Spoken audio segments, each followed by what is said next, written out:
walk away this time? Do you realize, do you recognize it's never over? Or would you walk away this time? 'Cause we all face the fire as we search for the light in the dead of the night.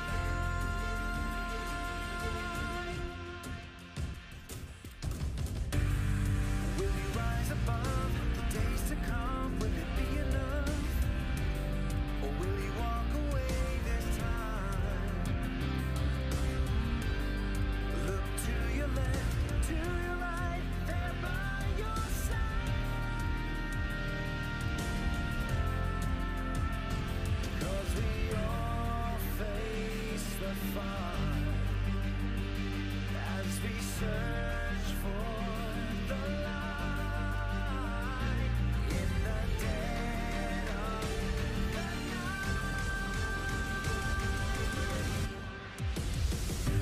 Feel that rush, feel the time. Can you feel this? You found change. Only yourselves are here again.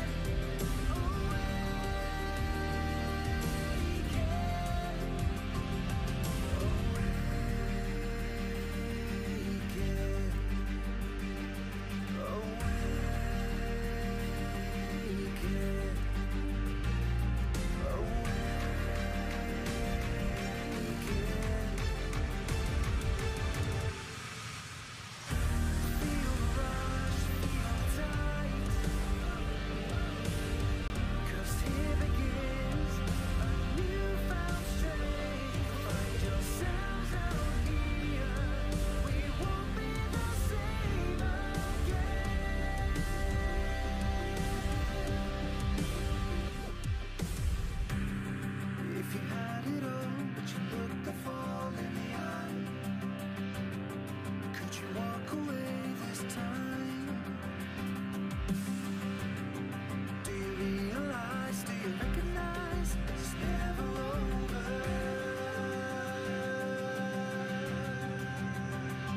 'Cause we all face the fire as we search for the light on the edge of the night. Feel that rush, feel the time. Can you feel this? You found change. Only yourselves are here again.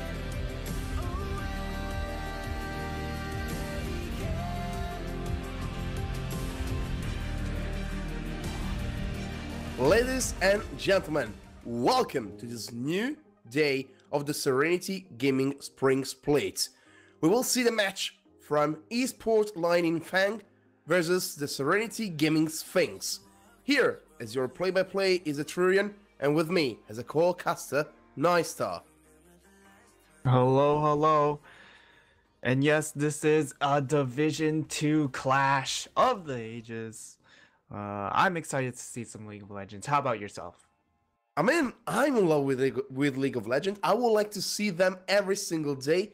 All the matches we will see in these days. Yesterday as well, we was for another day. All the week, we are here for a new game. So I'm really excited. I'm looking for these two teams.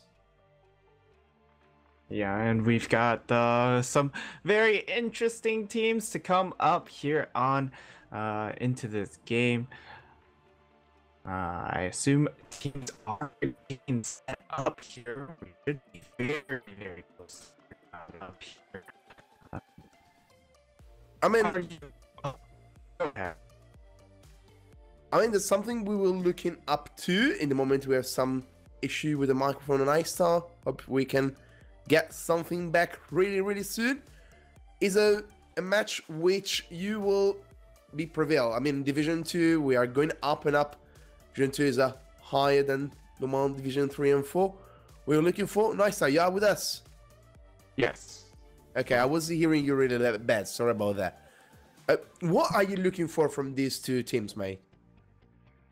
I'm looking at some specific picks or specific bands. There are a few champions or players that are very particular about some champions, such as let's see here, we have Big Punk, who is very particular about the Ribbon Aatrox, loves to play those two champions in particular currently. All right, yo, I'll just quickly step in out of nowhere. All right, us guys, shall we hop to the other TeamSpeak server and let's hope that one works? All right, so pretty much we'll be right back in roughly, let's say 2 minutes, 25 seconds, and we'll jump Discord servers and we'll be back. Hopefully everything will be okay when we come back. But yeah, guys, BRB.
Well, we had a really rough start, but we are back here. It's really a nice start.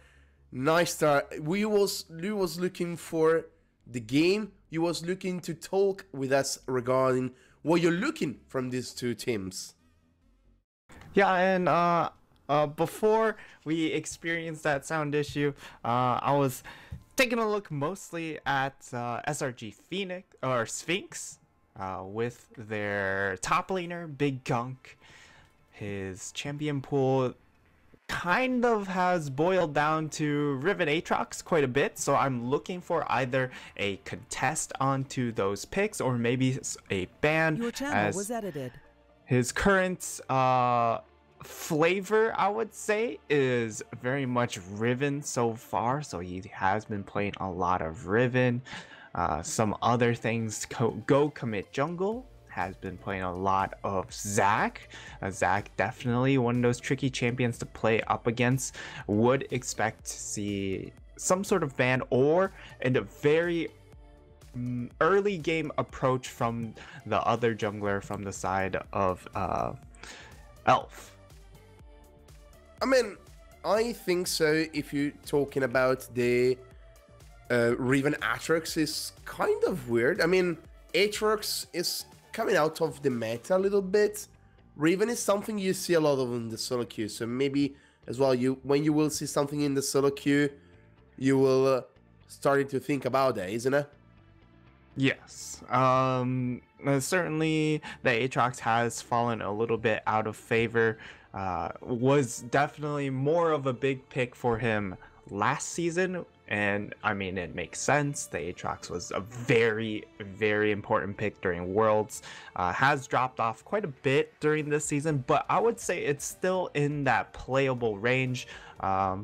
It can be a little bit difficult to play out some matchups, but that just shows that it's a much more balanced pick than it was in last season. And another thing to really point out here, this mid lane matchup, Green Bean up against cute little Uzi. both of these mid lane players actually play a lot of Anivia. Anivia, not a pick we see very often in professional play, but both of these players are very much accustomed to playing this champion. Not quite to one-trick ranges, but play of quite a lot of it. Well, I mean, Anivia we saw a couple of times in the LEC, sorry, Sankax, give a shout out to him, and as well in a ALCS we saw sometimes maybe Froggen, the Anivia kid. We will see. In the meantime, we are need as well to looking towards which is both the matchups are really important. The mid lane, which will show us who will get the upfront in this lane, which can really change everything. I know we need to going forward as well, which was looking to what is the ADC. I mean, all in Winder lane against Dumbback. Yeah, another matchup we could be prepared to see some fireworks in. One of the big picks, of course, is going to be that Kai'Sa has definitely come back into flavor recently with the Storm Razor Rage Blade combination. 2-item spike gives you the double evolutions and also puts you in a great position to really spike into team fights at that 2 items. Perfect, really the perfect power spike for anything you ever want to do in a game, because 2 items is when you're looking at that first team fight. It's also, you know, the earlier the power spike is, the better you're going to be put as far as the game wise, especially against crit AD carries. It is a sooner power spike against crit ADs, can have a little bit of trouble against things like Lucian, who are going to have a little bit of a cheaper 2 items. However, Kai'Sa in a very, very strong position in this meta right now. I mean, yes, if you're looking for the hyper carry, you have the Kai'Sa, you have the Tristana sometimes, but you're looking much more as a Vayne as well, which is pretty good in the meantime, as a Sivir as well. I mean, you saw a lot of times the Sivir try to match up, which is the Vayne. You're looking for a 6-item team fight, but as you said, the 2 items is a really big spike. Lucian, as you said, is a big bully in the bottom lane, and what I think as well is that the ADC needs really to step up a lot, because you can decide that in the team fight thanks to which is the ADC, I mean marksman, or either sometimes we see as well kind of tricky with the mage. You think one of the 2 teams can show it up? Maybe Mr. Khan and Mr. Milo, the 2 coaches of the 2 teams, can ask to them marksmen to pick up some mages? I mean, there has been some mage play that we've seen, especially in pro play. I know the Sonateric combination, notorious in EU West. That could possibly be a combination that comes out. It doesn't feel like either of these AD carries are much of a Sonateric bot lane duo action, but again, it might not show up in the solo queue. It's not exactly the most powerful pick that allows you to really jump out and allow you to carry, because it's mostly a facilitating duo where you're allowing other people on your team to carry. I myself have tried it. It's all right, but I'm sure most of these marksman players are definitely more comfortable on the marksman champions. So that I'm looking to see more of the marksman rather than the mages in the bot lane. In the moment, ladies and gentlemen, we are just waiting for the last player to jump in the lobby, and we can start with the pick and bomb phase. I am looking to you, Twitch chat, and I saw kind of interesting chatting from the 2 coaches. What do you think is the most important things from the coach to show to their own team? Well, what coaches are looking to show for their own team, Are you talking about in regards of Pick and ban phase. I will say what you think is. I mean, I'll try to remake the phrase and the question, of course. What is for you the best things you need to, as a coach, during the pick and ban phase? I mean, a lot of times you see coaches think about just their own team. Sometimes you're looking like coaches think about the other team's ban, which is power for them, or either if it's like power for themselves as well. Well, the first things is when it comes to some of these smaller leagues, where players aren't necessarily players don't necessarily all have a champion ocean instead of a champion pool. You know, they play 30 champions. Here we're looking at players mostly to play around at most about 5 champions at a really high level. So to start off with, you have to look at both teams. Maybe there are players that only play 1 or 2 champions at a very high level. What can you do to isolate those picks, whether it's in the ban phase or maybe you've banned one of those 2 champions, it forces them to pick the other, and then you can draft around that other pick. However, at the same time, you also have to be aware of your own limited champion pools, where you can get targeted out. If that happens, are you funneled in onto a certain strat? It's just those type of things are what coaches are going to be forced to be aware of, given the fact that they don't have the unlimited possibilities that you might see from an LEC or an LCS team. Yes, and I mean, maybe if I will be the coach, I'm looking more to make comfort my team. I mean, during the week, of course, teams are training to make their best, to show their best in these days. Of course, in this tournament, we play daily. So it's something is a weekly, but you see the games daily, which is something you can see as well from the other team. Okay, this is good, this is bad. You can show these kind of strategies. And I mean, if you show them more comfortable, maybe as well against a composition which should be better against you, maybe you show up much more. And what I'm wondering, you talk about some kind of cheeky, maybe you say as well the Sun Ataric on the bottom lane, which is really, really powerful on this meta, in this patch. Just a little note, we have a change, Rasmussen going in the bottom lane, so maybe we will... And okay, big Uebus, sorry guys, my pronunciation, is going on the top lane. Let's see what will happen, because maybe we will be on the pick and ban phase. And I mean, as I would like to say before, is this something you need to check it out as well, coach by coach? I had the opportunity to coach a few teams in my country, and you need to understand what do you have with you.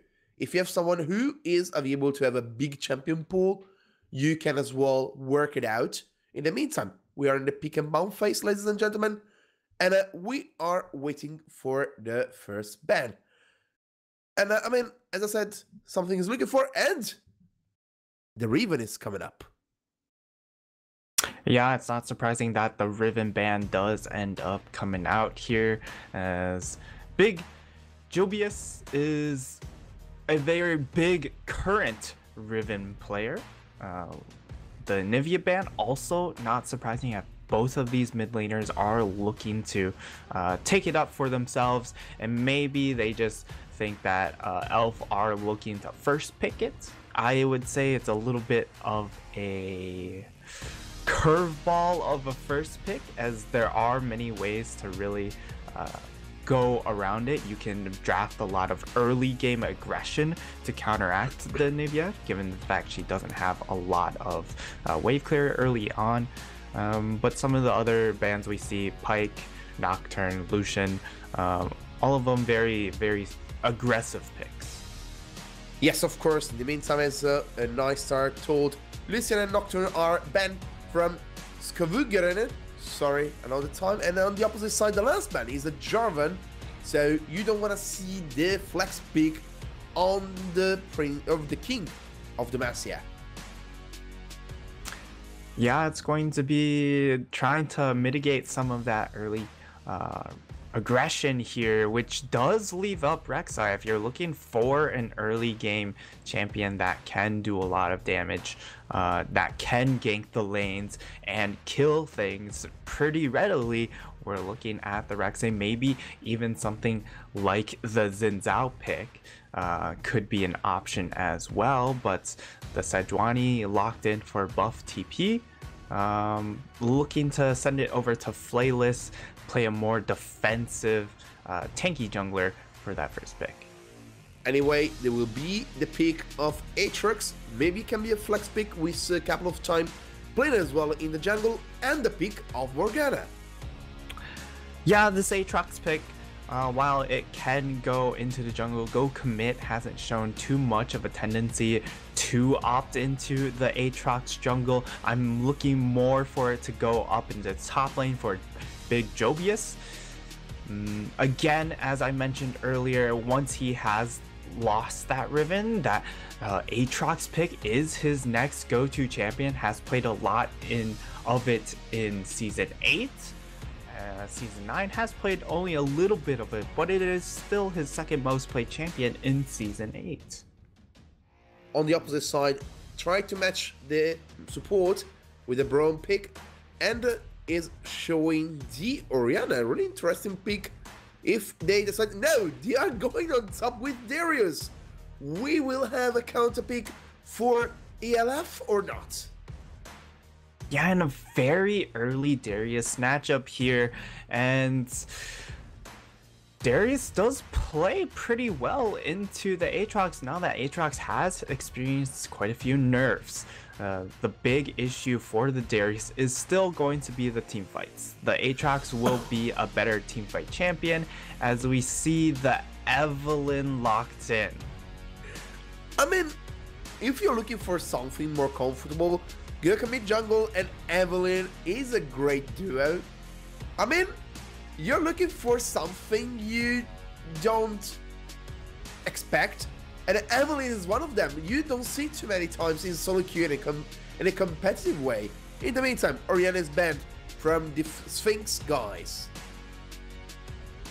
Yeah, the Evelynn pick is very interesting just because Go Commit jungle, while he does play some of those carry champions, he does play the Gragas, he does play the Elise and Rek'Sai, he's actually a lot more comfortable onto the Zac, the Ivern. Some of these utility champions that can initiate these fights aren't going to be the big focal point for your team. It doesn't quite depend onto your positioning, particularly as you are starting the fights.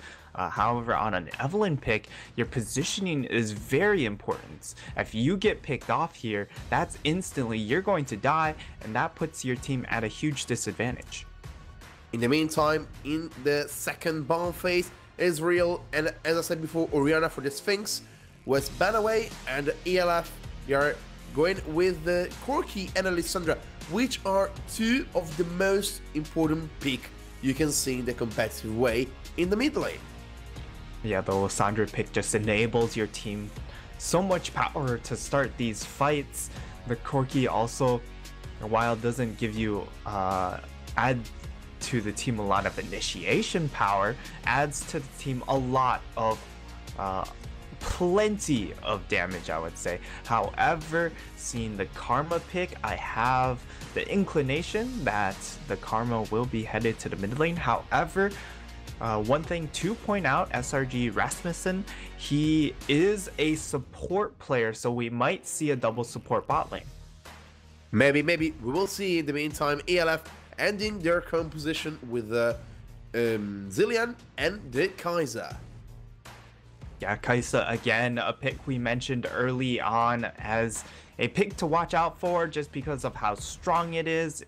currently, and the fact that you can spike pretty well with those two items. Look for those early 5v5s as we see the Yasuo locked in. I assume this will go over the little Uzi as they do have two support players in the bot lane. This does look to be the double support bot lane.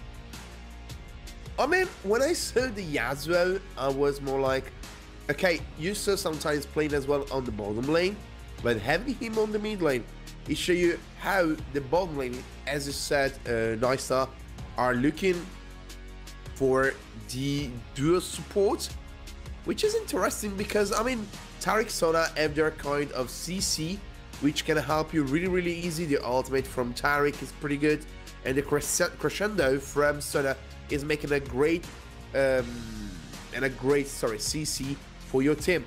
On this side, we have, yes, two great poke support, the mantra Q from, which is Snapmat, or the binding from Rasmussen, can really change the game, but I don't feel like it's so powerful as the Sona Taric duo.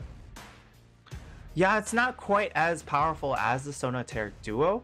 However, what this duo will provide you, while it doesn't provide you that hyper carry support that you usually think of when you see Sona Taric, such as the Hecarim, or maybe like a Vayne pick in the mid lane if you're Fnatic.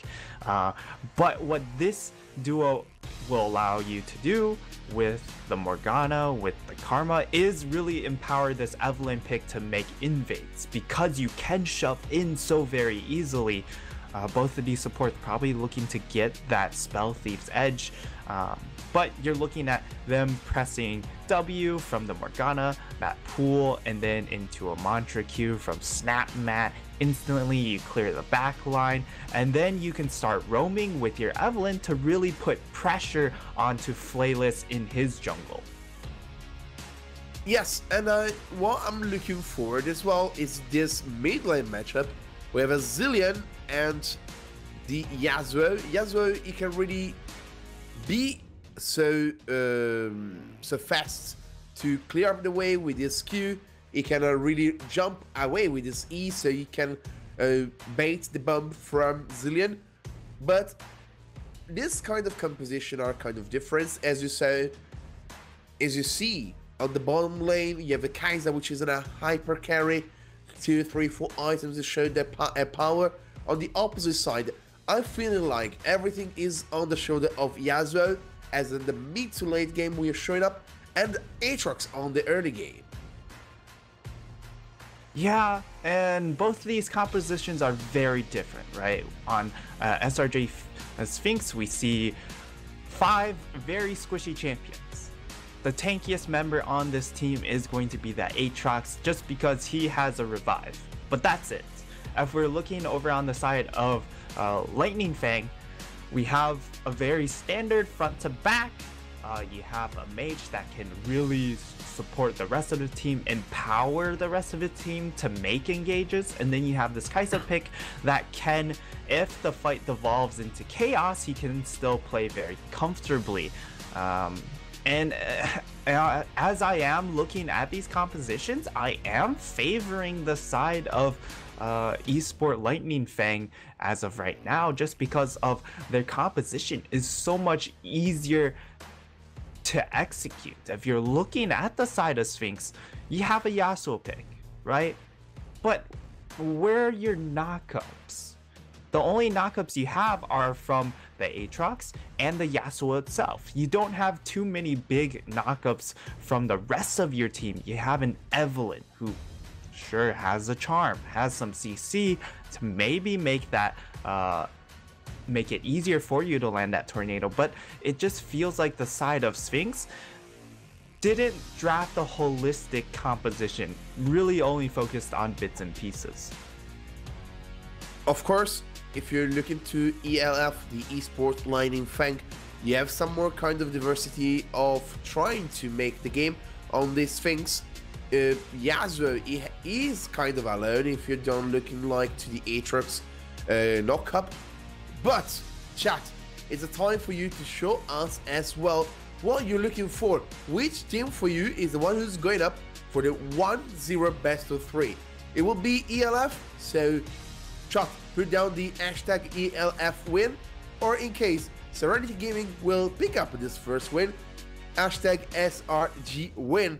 On my opinion, I think SRG can have the upwards if Evelyn can help a lot on the top lane and on the mid lane. Just leave the bottom lane, just leave them kind of leave it alone and help which are the two carry. In the meantime, Coach Mila and Coach Khan, of course, they will starting to stay out, and we are on the Summoner's Rift.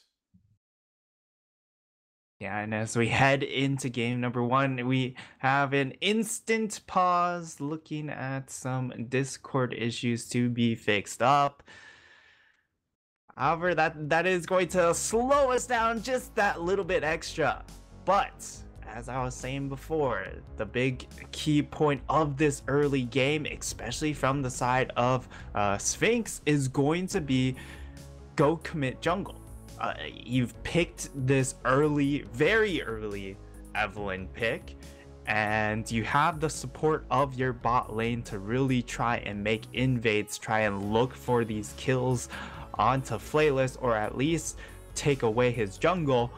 So it's going to really come down to go commit jungle to make these play calls in the early game. I mean, Evelyn is the kind of champion which you cannot try to go forward so hard, or either you can just sit back, wait level 6 to your ultimate, to the invisibility, and show something. But in the meantime, we are back on the game, so let's see, because I have a cheeky bush from the ELF looking towards to some invade, maybe thanks to the Evelyn. Let's see what will happen. Yeah, Lightning Fang setting up into that little corner bush there. We'll see if the invade actually comes out from the side of SRG, but it does look like it's more to counteract an invade rather than try and get an invade in themselves. And Sphinx, well, they are playing that 5-man spread, so they're not looking to make any aggressive early game moves. Indeed, as you say right now, all the teams are spread out. They are trying to go back to their own laning phase. Let's see what will happen. A word put just to spot if the enemy jungler try to invade the red buff, or in case it would like to take the scrattle in the moment.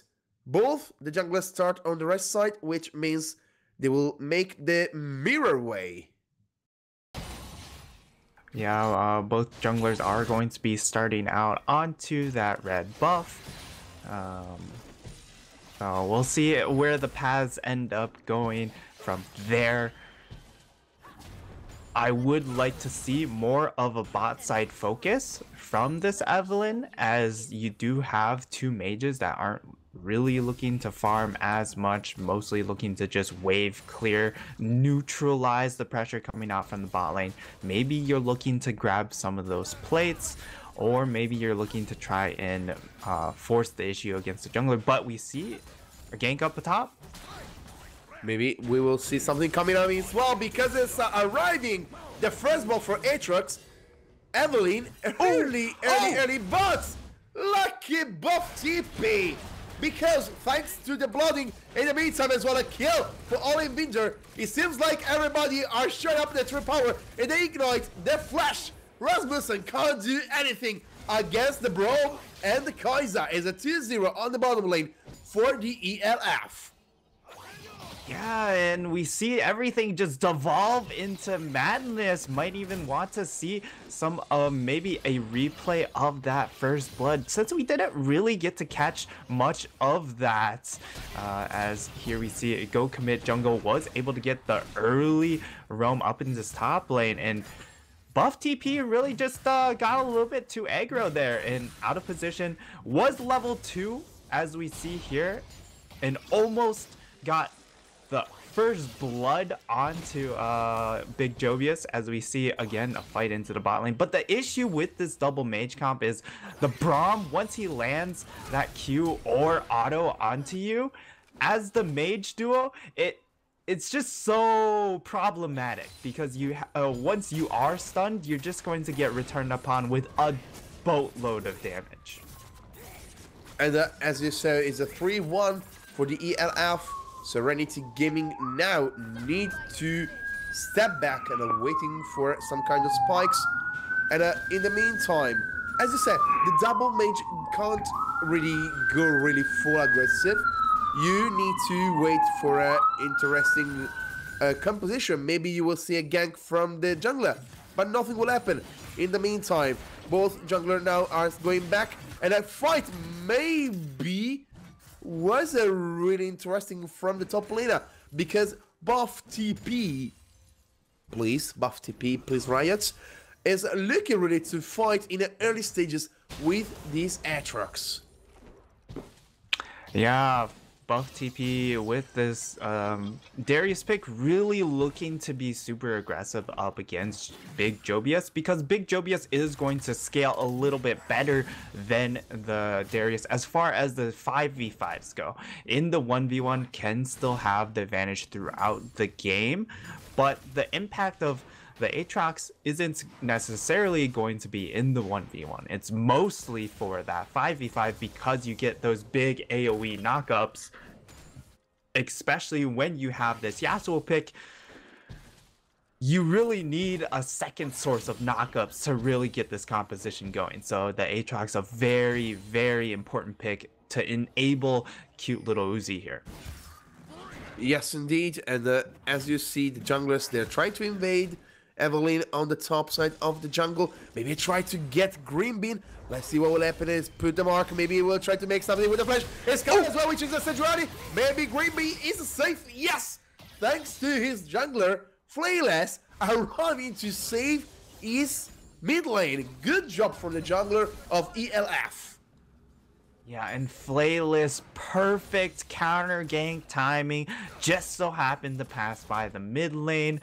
I don't think he was necessarily seen, had the knowledge that it was going to be a gank into that mid lane, but just so happened to be driving on by. So perfect, fortunate timing coming out from Flayless is the word I'm looking for. Indeed. In the meantime, Yuzi coming back, and both the Berserker try maybe to have a little bit of attack speed to have a much more power against the Zillion. On the opposite side, Big Jobius really has got a big chunk of health from buff TP. Darius now we need to get the right team fight at the right time. Sorry, the right fight on the right time, because more you try to do this kind of trade, and more you need to step back against the Aatrox. In the meantime, another time, a little bit more aggressive is coming as well. The ultimate from which is the Aatrox is going maybe to get something. No, he's just stopped by. He wasn't aware about that. And it's coming as well the Evelyn. Against that, it's coming the ultimate as well from which is the Zillion to try to help him to stay alive. And Evelyn need to step back. Yeah, however, if you look at this jungle matchup, the Evelyn is 2 levels up onto the Sejuani, which means that this dive could end up happening in the mid lane. Yes, indeed, because it's arriving as well, which is the everything is coming to Zillion. They try to save himself, but nothing will happen. Gurkami jungle ult to save himself, and I get as well the kill. Yeah, as we see maybe another fight in the top lane. Yes, Big indeed, Jobius. because now the ultimate is not there, and a dunk from buff. He got him the kill. Yeah, no ultimate onto the Aatrox means that play could have been made by buff TP, please, as he had his own ultimate available, just hit that level 6 breakpoint as well, and now even level 7, so matching up in the levels in that regard. However, in that mid lane, it came down to Green Bean just burning that ultimate earlier into that red buff contest, and as a result didn't have the ultimate available for that mid lane dive. So a very successful dive coming out from Go Commit Jungle and cute little Uzi. Indeed. In the meantime, still Commit try to be aggressive maybe was looking as well to going on the top lane because big Uebus needs as well a little bit of help. Or is going to steal, which is the blue buff of Skovhuggerne.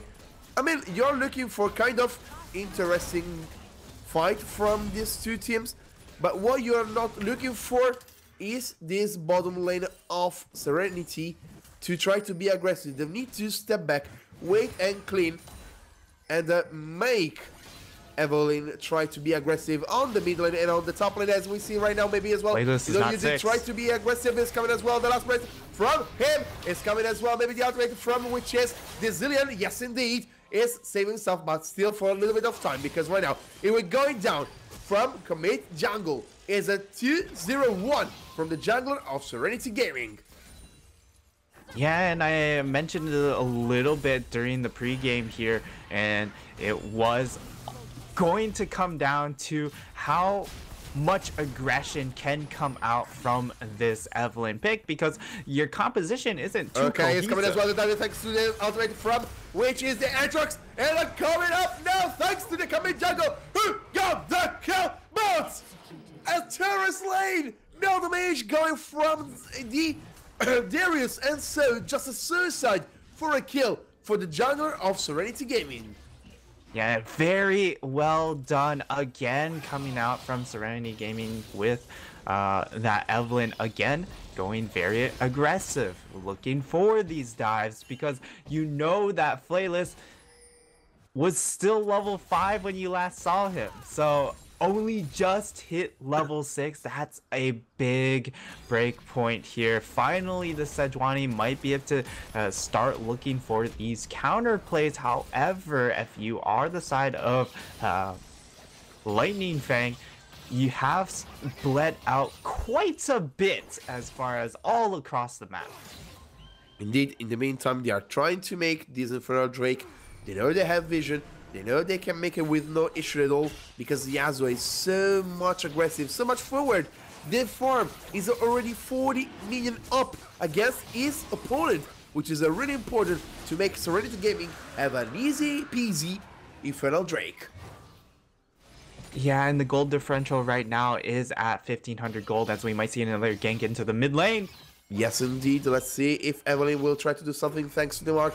It's coming up now as a great save from Green Bee to save the day. And maybe we'll see something more on the top lane. No, just a little bit of changing of words, I will say, from the top laners. Yeah, a little bit of an exchange, but here comes the collapse onto this Braum. Yes, indeed. Braum is really alone. He tries his ultimate, but nothing will happen. It's an easy kill from the jungler, who now is a 4-1-1. Nice start. I'm starting to be scared of this Evelyn. Yeah, this is the Evelyn of the spooky nightmares, because you can't even see this champion. You don't even know if they're right behind you, right under you, right under your bed. This is a very, very spooky Evelyn right now, as we have to check out some of this gold differential. You're already at 4 kills.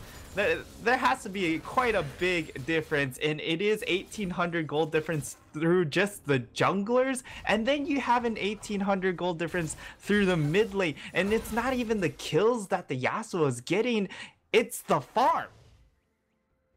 Everything happened as well thanks to his farm. 116 to 64 on the top lane, still more or less the same on the bottom side as well. Kai'Sa is a little bit upper head, thanks as well to the way that she's the marksman and they need to catch, which is the farm. As you say as well, on the both side, you see a little bit of aggression from boss TP. Maybe we'll see something more thanks as well to DSQ. It's coming as well. They ultimated now because they're running everybody to the top lane. In the meantime, Flayless try to be aggressive thanks to the Evelyn. It's coming as well. The last right there is a good kill. Is that 2 kills? No, just one at the moment. It's coming as well. The ultimate from which is the Darius and the Evelyn to escape. Let's see if it can do something. These Aatrox against these two guys. Let's see. No, it's a double kill thanks to the bomb of this amazing Zillion.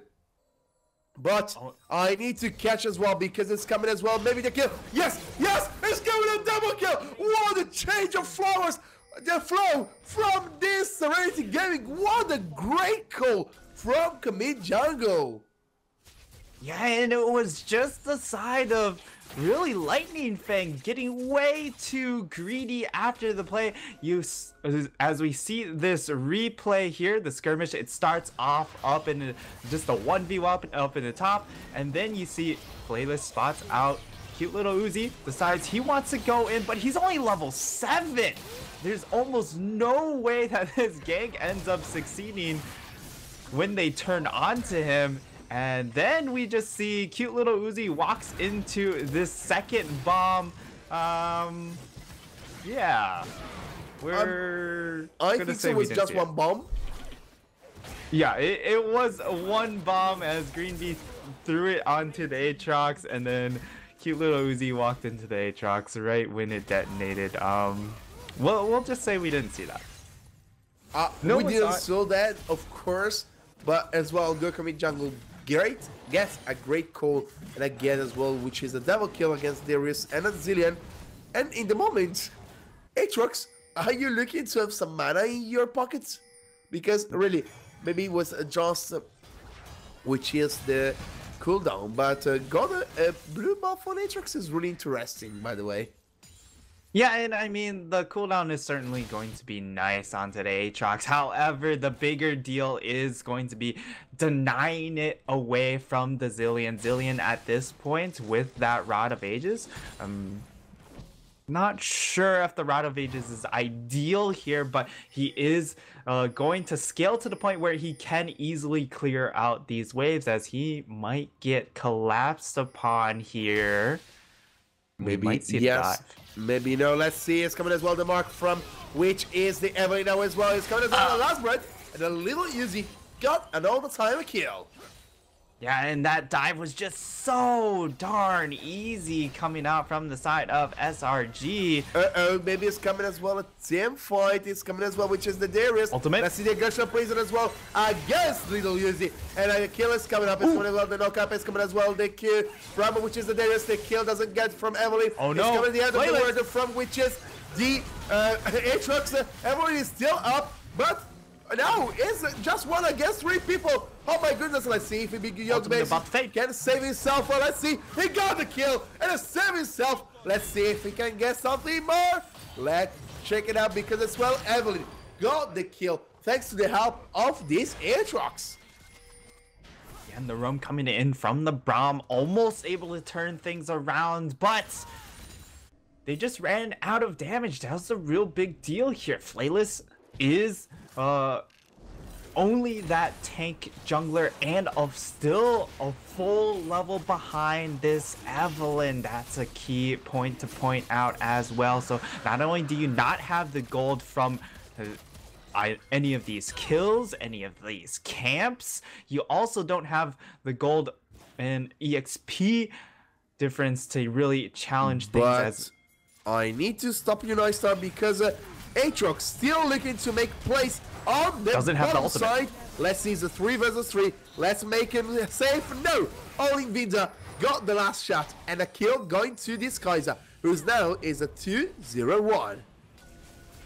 Yeah, and if you are the side of Elf, you are still looking for openings to get back into this game. This game is by far not over yet. Your composition scales incredibly well, given the fact that you are that front to back composition. You have a marksman on top of it. As long as the marksman doesn't get assassinated, that's always the big worry here. You are going to be fine in these team fights.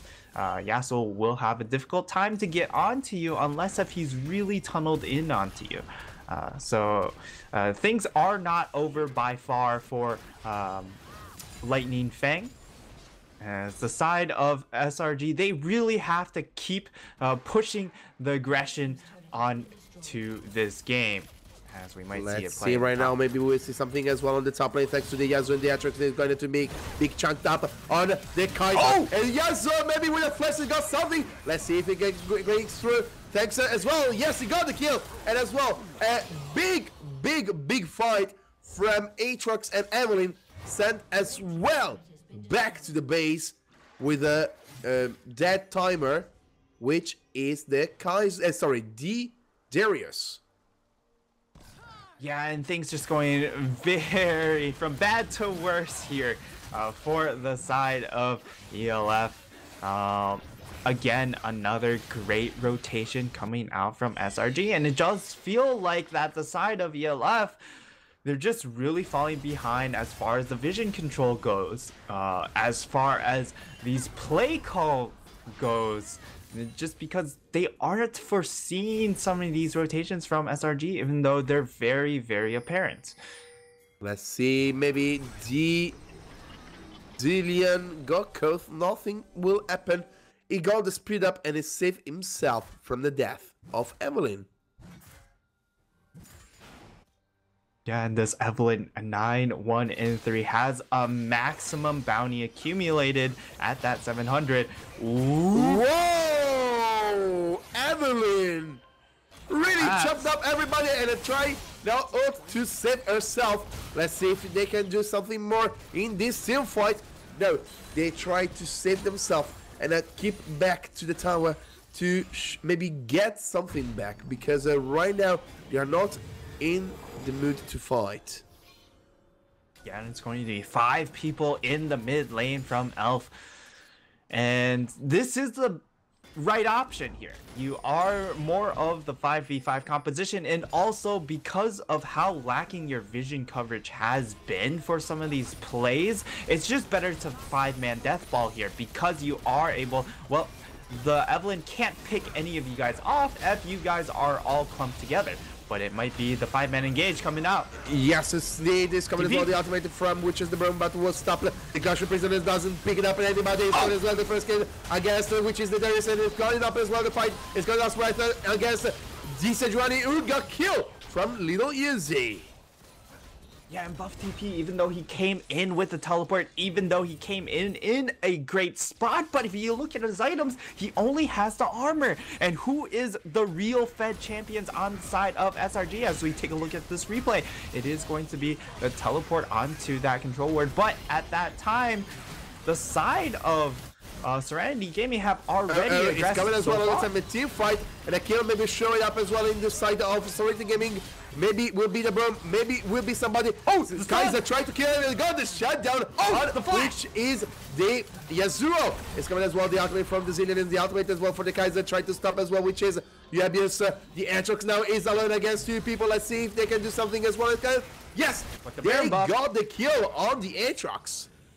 Burn buff is getting low. Go commit, about to fall. Does the ultimate, which is from the Evelyn, got 1 kill. Guys are trying to pick it up as well, another kill against, which is the Evelyn and the Karma, but nothing happened, and thanks to the speed up from the Shield of Karma. And all the time, a big fight. Yeah, and as we see the replay for that fight, it is a 3v5. So if you are the SRG squad, you're definitely looking forward to just look for that fight. However, it was a split call. While that we saw the play make onto that Kaisa pick, we saw Jobius also peel off to try and secure the kill. It really ended up being a split call, and as a result, it came very, very close to turning around for the side of Elf Gaming right here, as we do see a little bit of a cleanup, but it's not going to end up going in too much in favor for the side of ELF, as it was that Baron secured by the side of SRG. Yes, indeed. In the meantime, the third Drake was picked up from ELF. This Infernal Drake really important, and now the Rift Guard are just trying to heads up on the mid lane. Yeah, they're going to be able to get the charge, and it is going to help chip that mid lane down, but it will have to come down to another push. But it does look like their big carry, this Evelyn, has recalled, which means that it is going to force the rest of them to also kind of back off here. They have to play a lot safer, given the fact that their damage is pretty much all gone. As we look at maybe some of this gold distribution, we're going to see that this Evelyn holds the majority of the gold for the side of SRG. Has a 5,000 gold lead. And if we look at the difference between the teams, it's a 5,000 gold differential. So if this Evelyn dies, you could probably say Elf Gaming have the advantage. Let's see, because as well as you can see, there's a big minion differential in the mid lane, 193 against the 128 from the Zillion. So Yasuo really showed up, which means farming a lot against his enemy champion. On the opposite side, yes, as you said, 10-1-5 make Evelyn a really scary champion. Oh, but no, they're going to get a little Yuzi. Maybe they do something. No, oh my goodness, help himself, self-kill, maybe something is coming as well. The kill from Commit Jungle. I got the feeling that Yasuo was trying to self-kill himself on this place, but in the end, was just one kill, and it was on the side of Serenity Gaming. Yeah, and you just see how strong this Evelyn pick is right now. In fact, the division coverage is just so difficult to play. The vision game is just very hard coming out from Esports Lightning Fang. As we see a big overview of the map here. We have SRG Rasmussen does have that teleport available if he wants to make a play into something like the mid lane to teleport to help his team, but he is going to be claiming this bot lane tower. Should be free. The rest of his team will have to play a little bit safe in that regard, but again, go commit jungle, just so very strong, as the Evelyn has a 2-level advantage still onto the Sejuani. However, Sejuani is still going to be very useful. I mean, the Glacial Prison is really important. As you saw right now, the Serenity Gaming just tried to pick it up, which is the Mountain Drake, which should spawn up in a couple of minutes. I mean, if you're looking towards which is the items from both teams, we have the Death Dance complete and the Black Cleaver completed as well from the Aatrox. On the opposite side, the Trinity Force got from the Darius, which show you how is important as well. The Aatrox is 357, but anyway, he got all the time the possibility to show himself the true power when he got the 1v2 thanks to this ultimate. On the opposite side, Kaiser got the third item, Wit's End, Rage Blade, and the Storm Razor to show what means late game powerful from this champ. Yeah, and I really like the adaptation going over to this Wit's End. The Wit's End going to provide a little of that healing, but more importantly, it provides you 50 magic resist, up from the 40 magic resist it was on the previous patch. And that extra magic resist is going to help a lot against this Evelyn pick. That's basically what you're buying this item for. Sure, it helps a little bit against the Morgana and the Karma, but they aren't going to be the big heavy damage dealers, as Green Bean could be a little bit too far forward. Maybe, but no, in the meantime, there's this Evelyn looking just to catch the right place to kill the other enemies. Let's see what will happen, because they are trying to make a little bit more aggressive. Maybe the Aatrox is alone. No, he saved himself. Thanks again to the jump. Kaiser! Oh, Kaiser! No, nothing. Oh! Ultimate burns by the Zillion there. That's a key cooldown burn, but also a key cooldown burn by the Evelyn burning her ultimate. That does mean that in the next couple of bit, less risk of getting one shot by the Evelyn. Yes, indeed. But what I'm looking for, this Drake was picking up now. Maybe we will try to fight the 5 versus 5. Let's see what happens. Coming as well, the ultimate from the Brown to save the day. It's coming the Morgana with a flash. Maybe we'll try to do something with the end of the world. It's coming as well, Winter's Bite. And maybe we will try to see something as well on the top side. It's coming the buff TP thanks to the TP as well. It's coming the Aatrox are in the middle of 5 people. Nothing will happen. Just the end.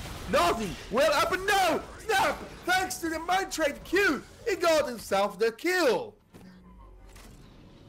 Yeah, another kill going over in favor of SRG. And the side of ELF, they just can't contest these buffs blindly, because when you do walk into these areas without any vision, as we see that The side of ELF are nowhere close to being able to contest this Baron buff, and it just dies way too damn fast with that Evelyn being so damn strong.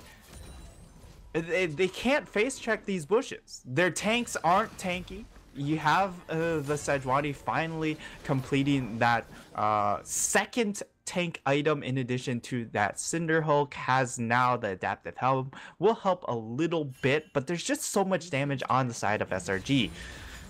And the one issue you have to say for the side of SRG though, if we are critiquing, is this composition. Still, even though they are so far ahead, dives can be a little bit of an issue. Their siege isn't great. They have to play mostly around this Baron buff, or being able to catch out numerous amounts of people. Let's see if the team of Serenity Gaming can close the game. This is their second Baron buff. Just for remind you, got more power than the first one. And as well give you the empowered minion, which is really important to try to push the wave on the base of the ELF.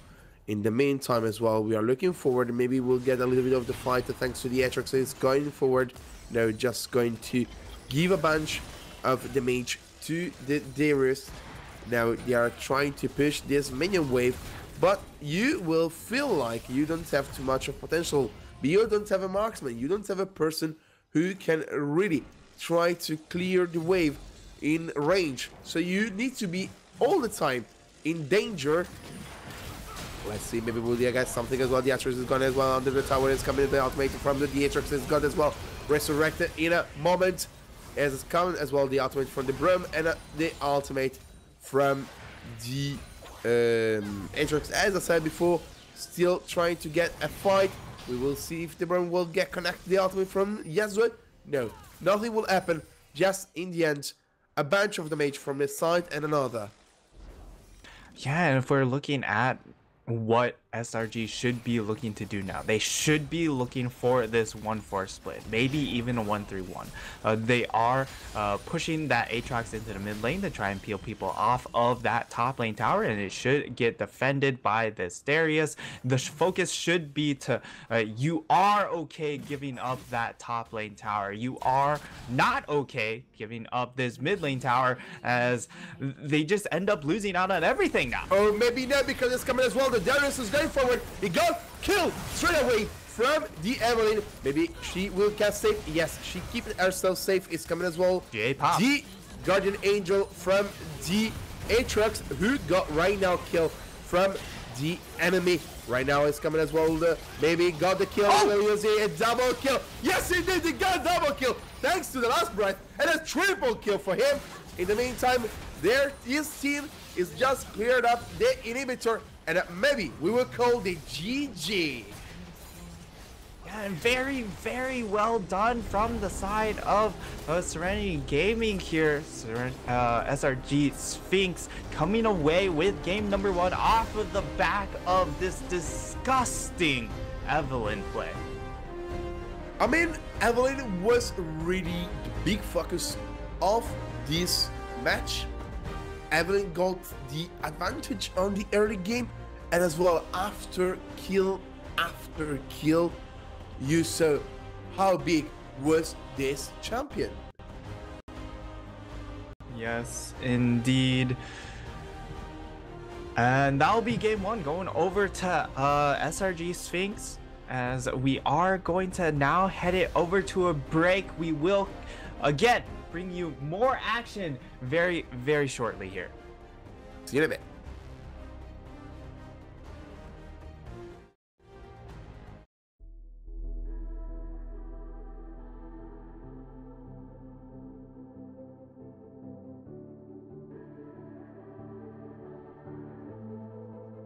Legends never die when the world is calling you. Can you hear them screaming out your name? Legends never die, they become a part of you. Every time you bleed for reaching greatness, relentless, you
Welcome to the world, no heroes and villains. Welcome to the war, we've only begun. So pick up your weapon and face it.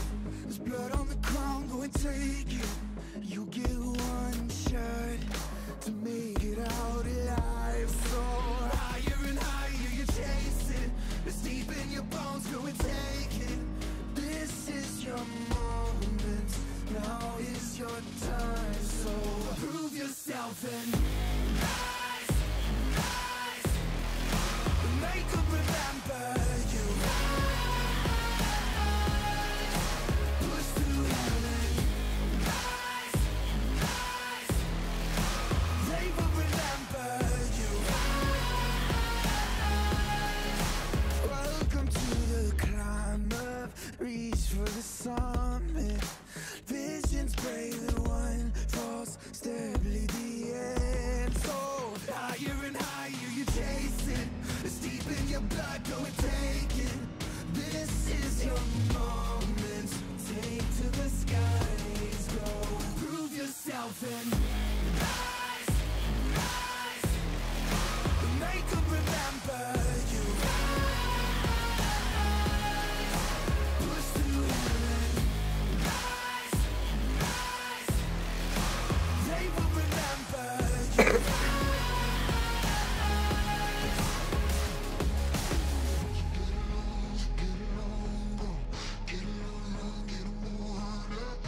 Welcome back, ladies and gentlemen, to Game 2 of this Best of 3 in the Division 2 Serenity Gaming Split, which you will see Serenity Gaming Sphinx, who is 1-0 against ELF Skovhuggerne.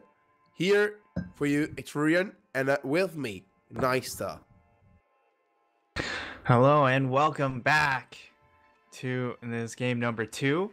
As it was a very bloody first game and a really big carry coming out from Go Commit Jungle on the side of SRG Sphinx. I'm very interested to see if he can continue to bring that performance in game number 2.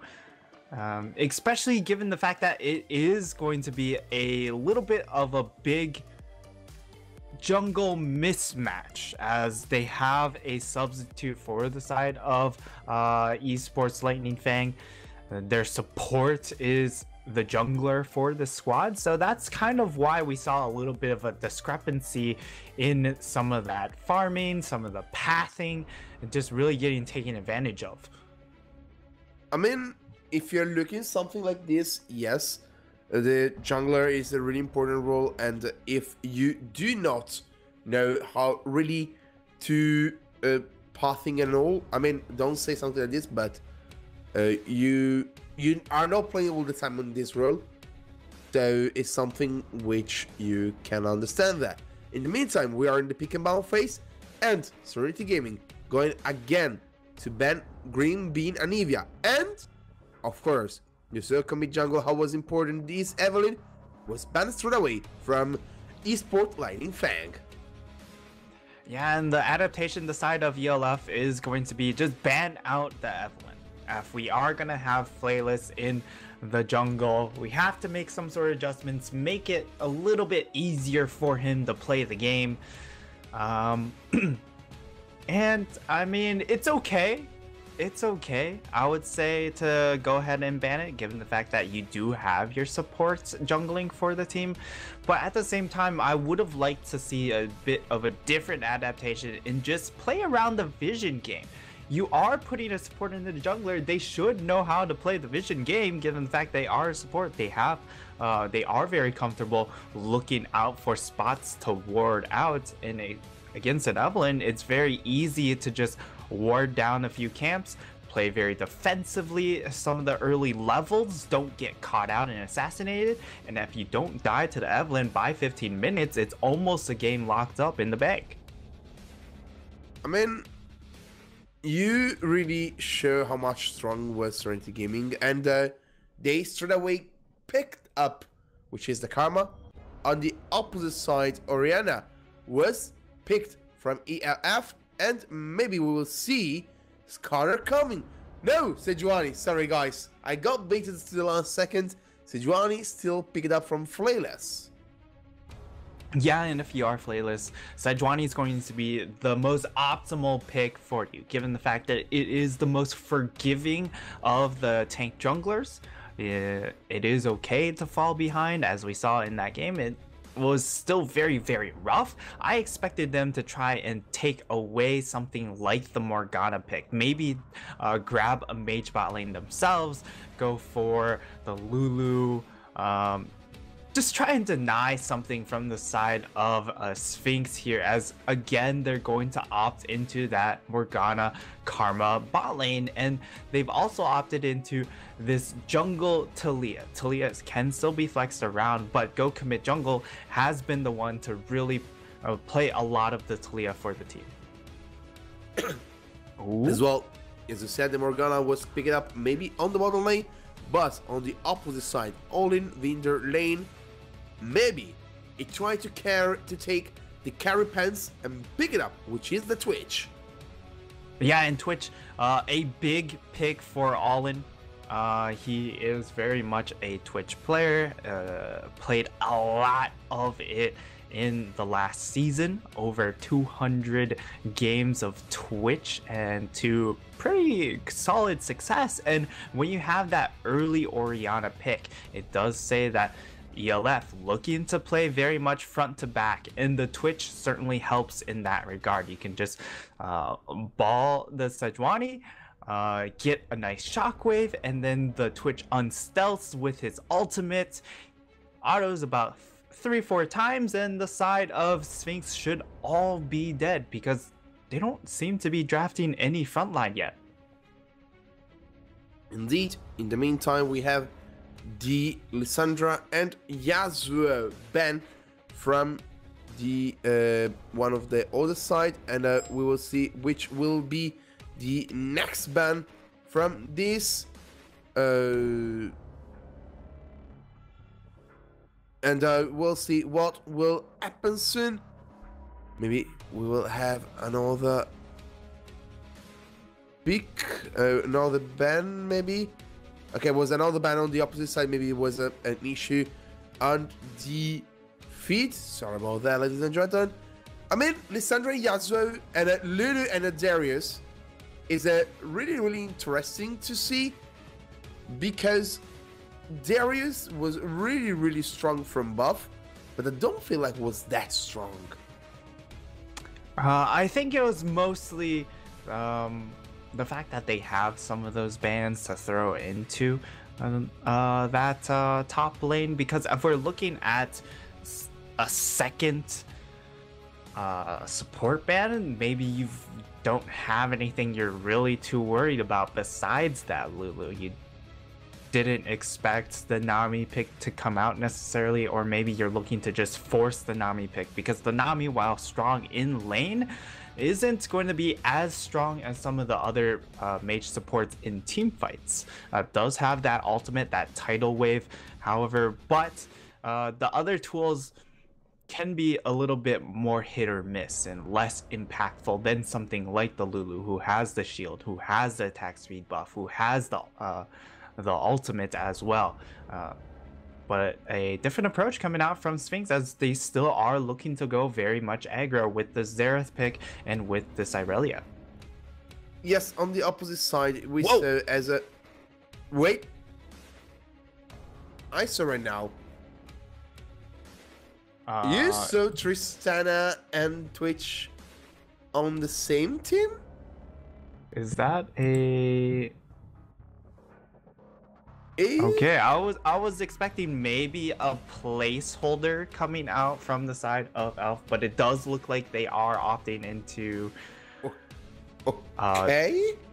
Well, I'm interested to see what this what these lanes are going to end up being. I expect All-In to play the Twitch, but it does look like they are throwing a super curveball, I would say. From the side of Elf, going with a Tristana top lane. You are going to have that ranged into melee matchup.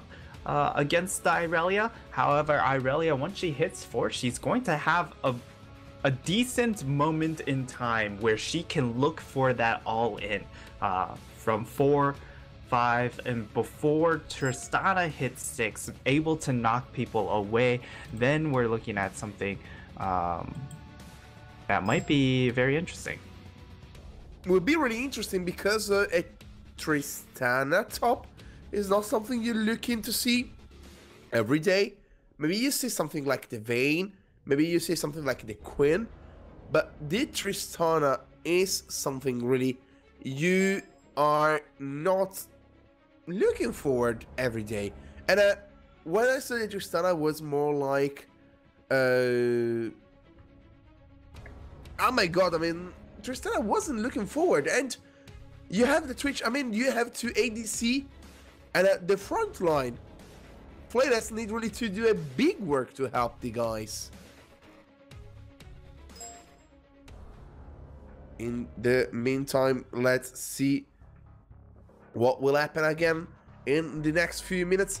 What you're looking for as well on the mid lane. The Xerath have the upper hand thanks to the range of his Q, but on the opposite side, Green Bean can really work it out with his Shockwave, and was a bet against him. So let's see if maybe Green Bean can show his true power with this pick. On the jungle side, Flanas, yes, got the Sejuani, and this Talia really doesn't look that strong right now in this meta in the moment. Last time we saw was a really long time ago, and it was picked up in the jungle, but really, you need to show again and again why you picked Talia, as it was for the Evelynn, which go commit jungle was really strong. Yeah, but if you are the Talia pick, you're gonna have a lot more. I would say it's the better AP mage jungler over the Evelynn, just because your jungling path is way safer. You're much faster jungler as well. You clear camps way better than the Evelynn. Your ganks are also more consistent than the Evelynn, as the Evelynn can have a little bit of difficulty ganking pre-6, although we did see that early cheese level 2 gank come out very successfully out onto the top lane. However, the Talia just has with that extra move speed, hugging those walls, and also being able to just get the flick back onto a champion, it's just way more consistent as far as a jungler goes. And again, we're opting into the Sejuani into a carry matchup, and I'm really worried for Flayless, even though he is on the Sejuani, that he's just going to get outpathed again, and the tempo from this Talia will be very important to watch, because Go Commit Jungle can really crank up the tempo on this champion.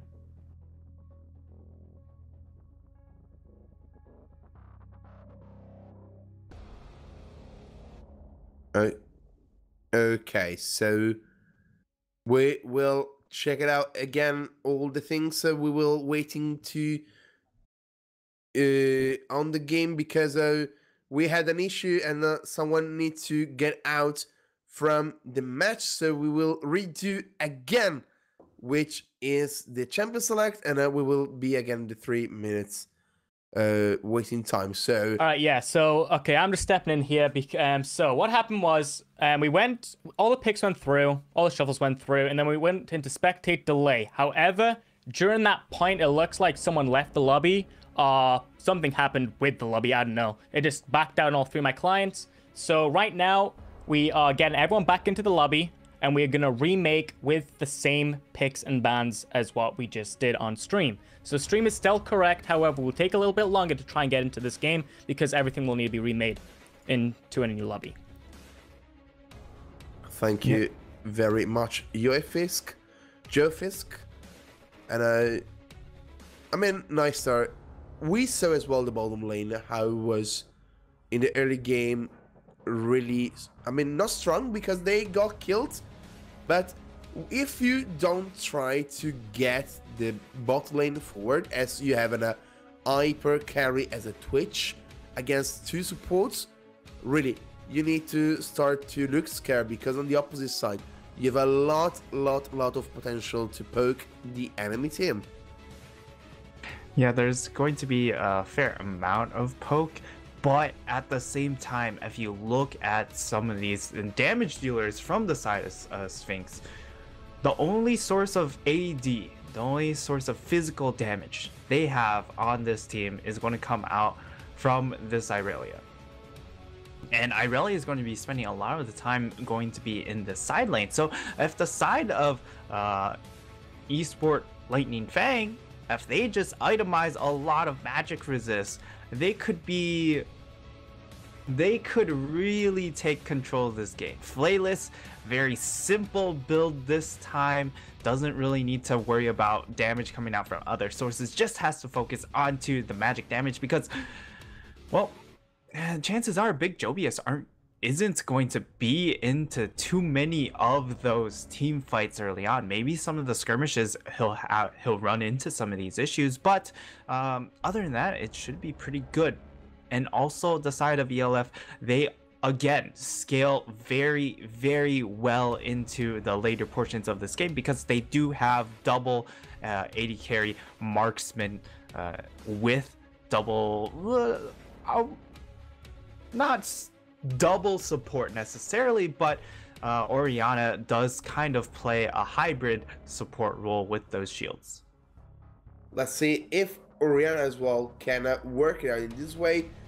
I mean, if you're looking to ELF, you feel like you have the kind of idea of a backline for people, and the shockwave can be delivered just by Flayless, or either if Tristana, I'm just thinking, jumping on the middle of the team and trying to shockwave can be really funny to see.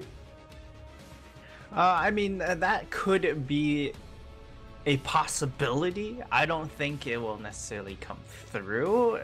I mean, another option is you have the Twitch just stealth in and then you ball the Twitch and get a shockwave that way. But again, some of these are a little bit suboptimal as far as options go, just because you don't necessarily want one of your hyper carries to just walk into the middle of a team just so you can land a 5-man shockwave.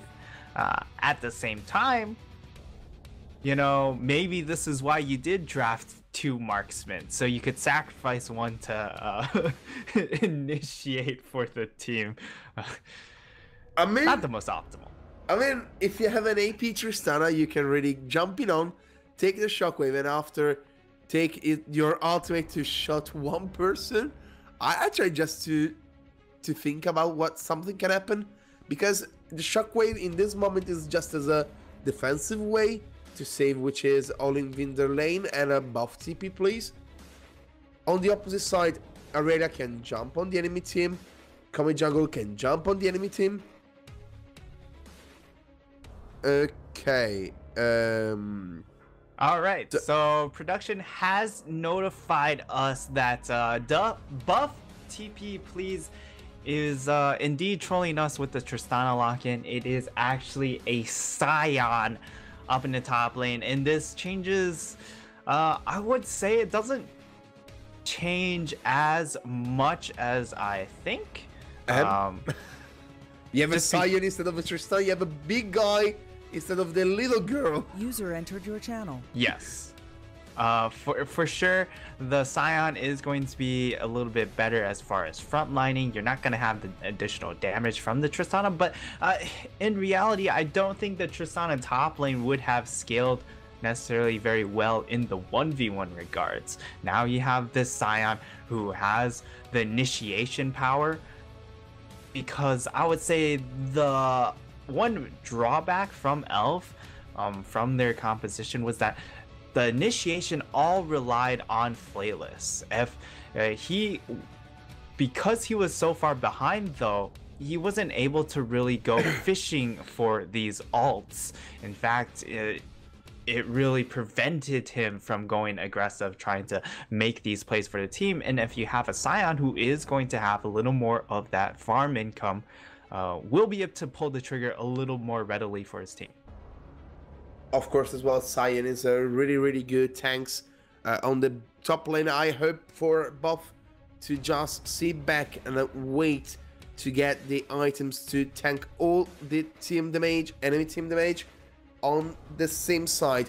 Now you have everything on Twitch and Orianna. You don't think anymore as Orianna as a more supportive role, more like I wanna crush everybody thanks to my shockwave. And you have as well more engage, as you said, because Buff TP can hold and try to jump on the Xerath. And as well, the Glacial Prison now is really important, because if you pick one of the back line, you can really show the power of this composition as well. Yeah, certainly a lot of damage coming out from both sides. So there's a lot of one-shot capabilities. You can have the shockwave into 3 autos from Twitch, you're probably dead. And then on the side of Sphinx, you know, you get the flick from Go Commit Jungle. That can be a lot of damage. Straight into the alley-oop for the Xerath. Throws down his combo. And that's pretty much a zeroed out target as well. But the side of Elf still do have the advantage that they are going to have 2 scaling tanks. So this very much is that front to back composition that we were talking about again, even in game 1. As long as the side of Elf, if they play defensively, they should have an advantage after 15-20 minutes into the game. Let's see, in the meantime, the teams now, we are looking for the countdown for the 50-second, afterwards the 3 minutes. A delay for us. We didn't talk too much about Xerath because we don't see a lot. I mean, just people who know how to play Xerath can really play Xerath in that way. Yeah, the Xerath pick is a little bit of an anomaly in the current meta. However, Cute Little Uzi has played, I would say it's his second most played in the past 2 seasons after that Anivia, mostly focused onto the Anivia, but the Xerath pick, I would probably say is probably his go-to if he has to play into Anivia, just because it provides that long range poke abilities to really outrange the Anivia, and in this case, you outrange the Orianna. So you're going to have a good lane phase. However, the real question is, how will it play out during some of these skirmishes or 5v5s later on? Because there is no really big, thick front line for the side of SRG Sphinx, the Xerath might have trouble outputting damage later on. Let's see if Xerath can put the damage as well in the team fight, because it's not really a mobile champ, and if you're looking for someone who can go towards him, Twitch can be an answer if he can really flank all the team fight. And thanks to the Nami, he will try to stomp as well on the early game. On the opposite side as well, the Morgana, Karma, playlists really need to camp on the bottom side. You need to shut down which are 2 supports and make Holland Dinger Lane one of the hell of a rats. Yeah, however, at the same time, you don't necessarily need to all in onto this Twitch. You don't have to keep ganking repeatedly this bot lane. Sure, if you are able to land some CC, find a good gank path, this is a good lane to take advantage of. However, you have the Morgana shields, you have the Morgana binding, you also have the Karma speed up. There are quite a few ways for this bot lane to stay safe. And but to go back as a counterpoint, they are going to be shoved up to tower quite often in this matchup, just because they have so much wave push. And the side of Twitch and Nami, they are going to really struggle in that regard, evening out the wave push. However, what I really want to see is this Twitch make roam plays. We saw in game one, onto the Kaisa wasn't able really to leave this bot lane. However, Twitch is a different matter. Twitch, you want to look for some of these just lane ganks straight through mid lane plays if your wave is in a good position, because, well, it's a Xerath. The Xerath isn't going to be able to get away from you very easily. And the Orianna is also going to be able to provide a little bit of CC. So I really want to see this Twitch make the roam play, either go find the Talia or go kill the Xerath. Let's see if Coach Milo give the right direction to his team. Coach can try as well to make his team work, and ended this series is with a 2-0 for Serenity Gaming Sphinx. Ladies and gentlemen, you are in the chat. I'm still looking at you. I'm still looking to your guidance. Please tell us who will be the winner.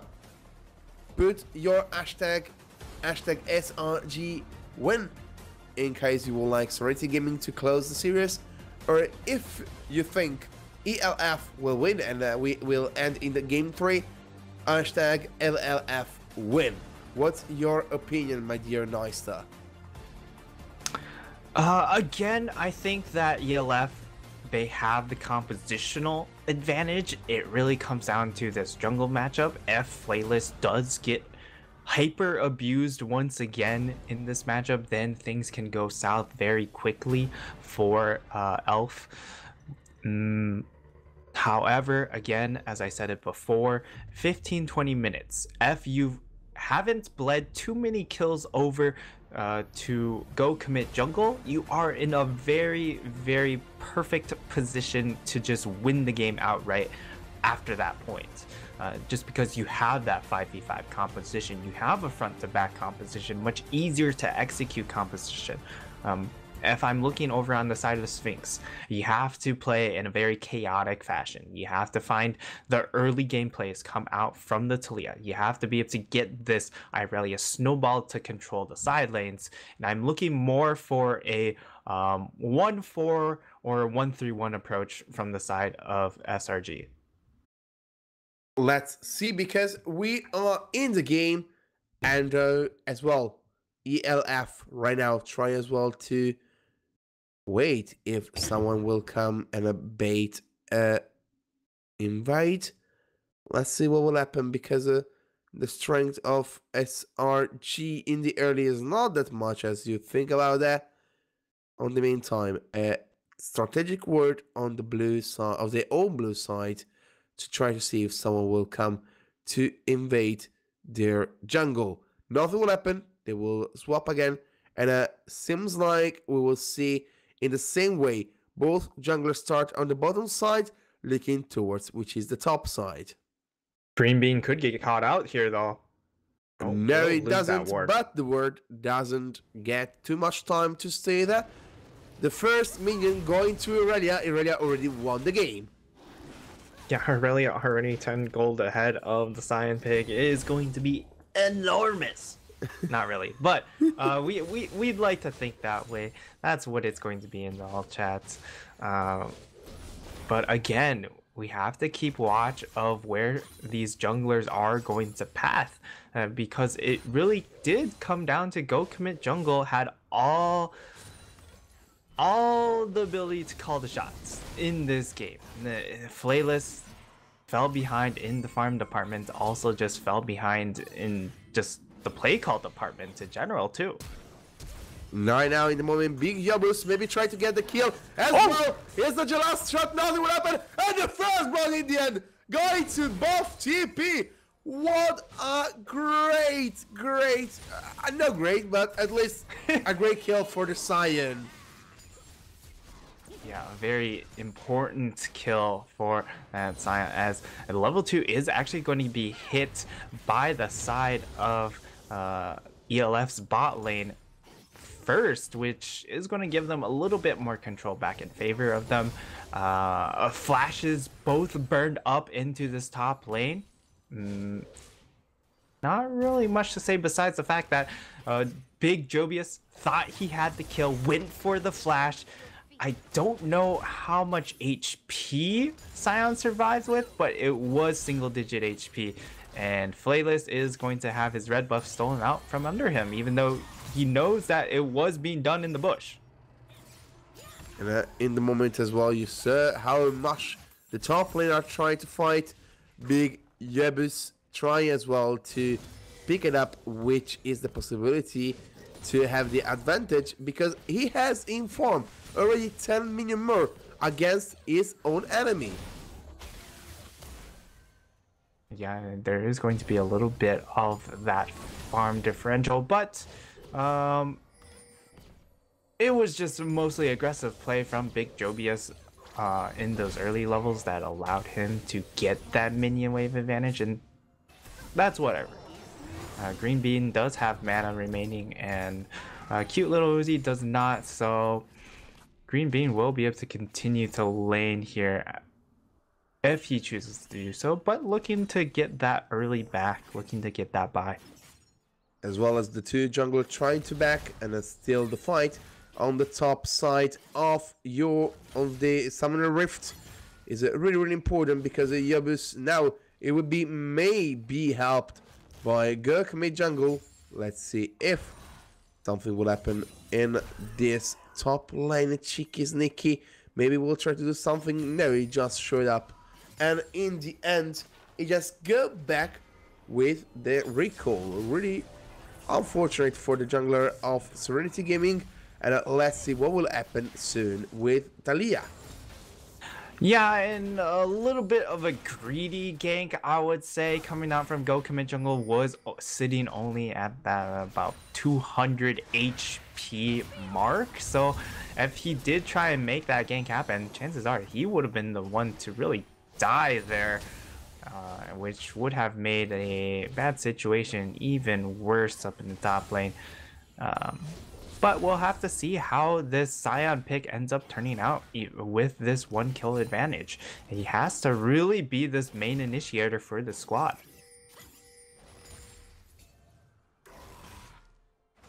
Let's see, in the moment, in the top lane, still the fight, and the jungler trying to make it our own way. Talia got invaded on the predators from the raptors, sorry, from Flayless, who try really to pick it up, which is the farming is not that far away as it was in the other game. And I mean, if you look in Talia, she's trying to gank really early, like a level 3, level 4, because the early movement, the early CC from Talia is really strong if you compare to the other kind of jungler. In the meantime, on the mid lane, maybe it was a rather shockwave. It's coming to Talia. We'll get, I think so, ladies and gentlemen, the kill. No! Barrier. Go save with this flash. Yeah, Green being able to get out, not still even holding on to the barrier there. So a very well done escape coming out from the Green Bean in the mid lane, as that will be just a flash burn, but both summoners still available for the side of cute little Uzi. That'll be key when Flayless does make his first gank into the mid lane, as the cleanse will be very key in making sure that Xerath gets out.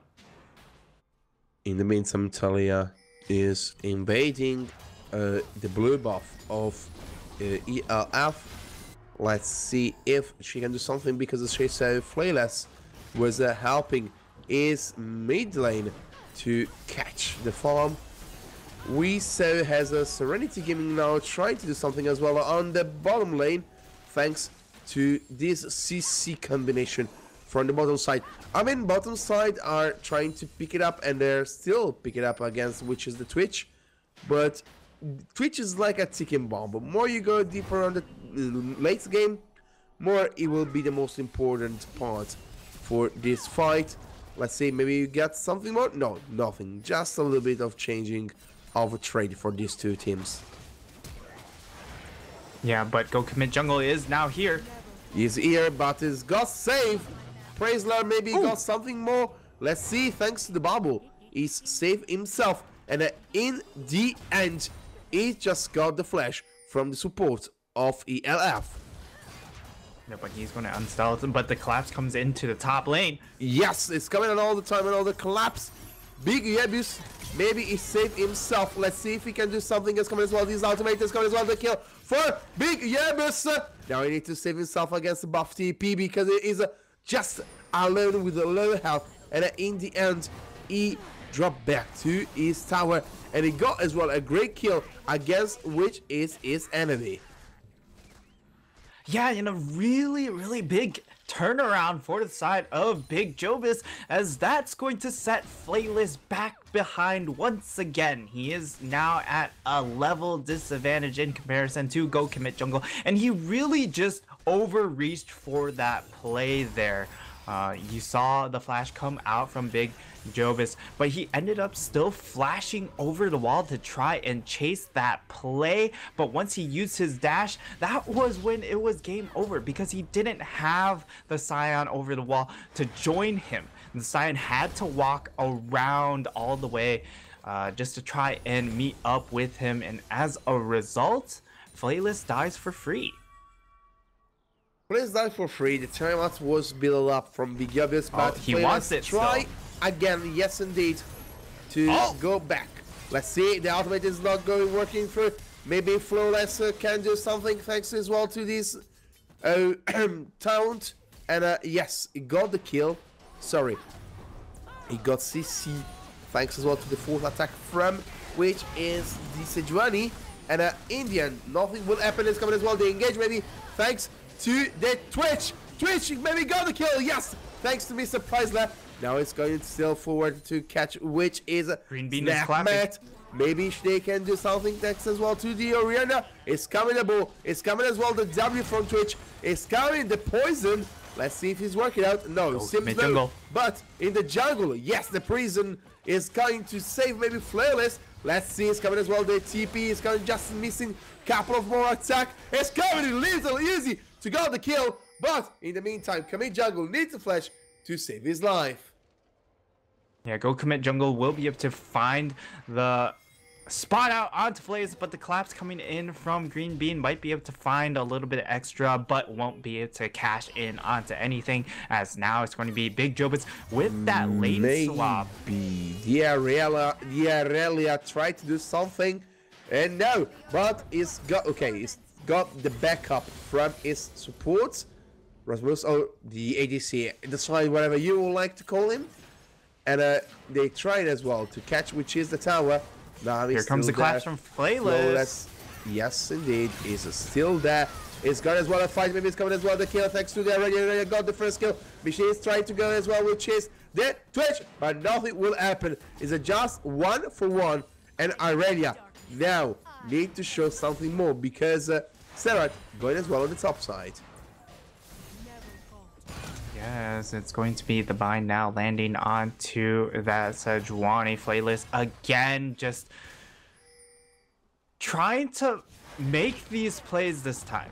I will give him that credit. He is looking for the plays this game, whereas last game he was really just walking around kind of like a headless chicken there. But cute little Uzi might be a little bit too far out. Collapse. Actually coming in. Commit Jungle is coming with his ultimate. He's going to flash Green Bean to save his life. Let's see, it's coming as well, the Shockwave. Last attack, and the Commit Jungle got the kill on the mid lane. It's coming as well, the ultimate from Dynami. They tried maybe to be back forward from Vinder. Got the first kill on this Snapman thanks to his ultimate as well. He will try as well to get again Rasmussen. Rasmussen needs to flash to save himself from the bubble of Nami. Yeah, a nice flash coming out from Rasmussen, but also a very well-timed aggression coming out from the bot lane of ELF. And really, it just comes down to this Twitch really getting his footing into this game, because he is going to be a very strong member. He is going to scale incredibly well. As buff TP also with this Tiamat build, a little bit of a different build than what we would typically see from a Scion, but looking more for that Sterix rush into that Hydra. and that'll give him a lot of tank stats, or a lot of HP stats, and also the ability to really clear out these waves, match the 1v1 from the Irelia.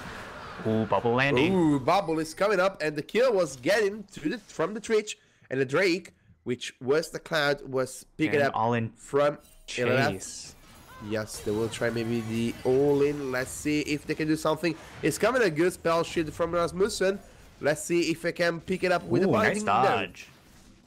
Nice dodge. side step coming out from Flayless to make sure he stays alive. That's going to prompt the side of SRG Sphinx to start up this Rift Herald, though, as it looks like it's going to be a dive play being set Yes, up. indeed. Thanks to the ultimate as well. No, nothing. Just the ultimate from the Twitch, who got the kill on this bottom lane, and Flayless was just there to look and say, okay, I'm sure you will catch the kill. No problem. Yeah, and the side of ELF, I like how they are looking to make proactive plays. Call some of these shots, as buff TP plays might get collapsed on. Yes, indeed, it's coming as well against the Sion, who got now in the middle. Oh, the damage! Maybe commit jungle is too much forward. Now it's coming as well. Uzi, who's got Flayless. maybe catch from Flawless is got as well. The flash Q trying to get him. Now it's coming as well, which is the Irelia. It's going to Granby. Granby is maybe got the first kill. Yes, indeed. Thanks as well to which is the Xerath, who got the another kill. Irelia catch, which is the Oriana, and in the end is a 2-for-1 for SRG. Yeah, and again, we see Flayless make some of these mistakes. Seeing that there was that Xerath pick, the Xerath didn't have much mana remaining. You were fine just peeling off, opting onto the Talia pick is what I was mostly looking to get focused on there, but ended up having a split call there and taking just too long to finish off the Talia, allowing the Xerath, or allowing the Irelia mostly, to really get her footing in that fight, just start dashing around, get some of those resets, and turn that skirmish into a 2-for-1. Indeed. In the meantime, we saw as the Blade Runner King was picked up from the Twitch, and the ooh, Mr. Priorsler saved himself, really nice. Now he's coming as well, the ultimate thanks as well, which is the Twitch, who got another kill. If you pick up another time a kill, Twitch after kill, after kill, after kill, it will show how big is it, this champion, in the late game. In the meantime, it's got as well the headbutt from, which is the Rift Herald, but nothing more will happen, thanks as well to the coming up of Flayless. Yeah, the wave clear coming in from buff TP, able to clear out these minion waves pretty readily there, as some poke going to land down onto Green Bean. And again, this is what the Xerath can do in some of these lower range matchups. He can really chip people down with the longer range, as here comes the collapse. Yes, indeed, it's coming to collapse, and maybe I guess which is the Oriana is coming as well, the other guy, so it's coming well the kills thanks to the Talia. But right now, they are on the opposite side of the map, and they are everybody coming up. It's coming at the ultimate from Talia to save this Xerath, but it's not working at all. The ultimate from the Sion. Now Talia is in the middle of 4 people. Let's see if she can save herself. I think really can't, but maybe she can try to catch someone more. No, now in the end was saved. Buff TP got the kill on the Talia. Yeah, and buff TP is so strong right now onto the Scion. If we assume it is a tank Scion, then these 4 kills don't really mean anything besides being able to start out fights a little bit faster. But with that Sterix, or maybe the Hydra being built up here completed very soon, then you might actually be able to see some of these 1v1 potential plays coming out in the top lane, as it is going to be that top lane tower taken down by Big Jobus. Big Jobus got as well, which is the tower, and what is really important, 3 towers for ELF, which they have at the moment. In the meantime, 4,000 gold ahead against the opposite team. 2 Luden's Echo got from the side of Serenity Gaming, who are looking forward to show some more strength during the mid game. Yeah, a little bit more strength towards the mid game. However, the side of SRG, again, their composition doesn't lend itself very well to these 5v5s straight up. If both teams are at 100% health, the advantage definitely goes in favor of the side of ELF. Now, SRG looking to poke on in, but there is a Twitch very close by here. It's coming as well, the ultimate, which is from the Dynami is coming as well, the great kill from Talia on the Twitch is coming as well, another kill from Oriana to the Araya shutdown on the Sire right now, who is alone in a double kill from Oriana against which is the Morgana. And just way too aggressive. Flayless might be a little bit too far out here. Will be able to jump over the wall, but he didn't have any of the rest of his team with him, so you gotta question whether or not that pathing was correct. And now it's going to be a side of SRG actually starting out this dragon. He will try to do something thanks as well to the poke from Little Uzi, who can really try to make all the team scared. And the Cloud Drake gone as well on the side of the Serenity. So Cloud Drake for them and an Ocean Drake from Team ELF. Yeah, but It's it might be the aggression Twitch. coming from All In. Yes, indeed, it's coming as well. The Twitch is coming as well, which is a first kill. No! You're safe! But now she is, however, gonna need to save herself. So Rasmussen got a kill on her lead, and got as well a second kill. Now it's coming as well, the Aurelia against the H other teams. Now they are really all in Aurelia. Need to escape, need to run, and Greenbean got a kill thanks to this flash. Flashing forward for that kill, still has the shockwave available, can make another play. The cooldown is short enough now that he has that Luden's Echo, has that 20% CDR, and Little Uzi has to burn that flash. That means that the positioning is going to be mostly in charge for the side of ELF now. Oh, the shockwave coming down. What a shockwave from this DELF. Greenbean was really strong, looking forward to make a kill thanks to this shockwave. Yeah, and we mostly know of Oriana as that 2-3, well, mostly looking to really start taking off after she hits that 3-4 item breakpoint. However, up against 4-5 squishy targets, 5 depending on how you see Big Jobus on the Aurelia. If this Aurelia does get to be tanky, as we get to see the replay onto this jungle pick off here, the Luden's damage is insane. When they're all squishy, it makes it free to kill them all. It is. In the meantime, Big Aurelia try to make something work it out. Cyan is so tanky against this Aurelia, which try really to make some damage. Conquer. Let's see, she put it up as well, the ultimate, and maybe she will try to continue this 1v1 situation. Damage is really high. Yabusen need really to make something. The damage is really high from the Aurelia as well. It's coming as well. The Aurelia now, maybe Aurelia is really in damage. Is coming as well. The ball and the kill was picked up from ELF. Yeah, now they have all the abilities to call the plays here. Maybe yes, maybe no. Let's see, it's not maybe easy down.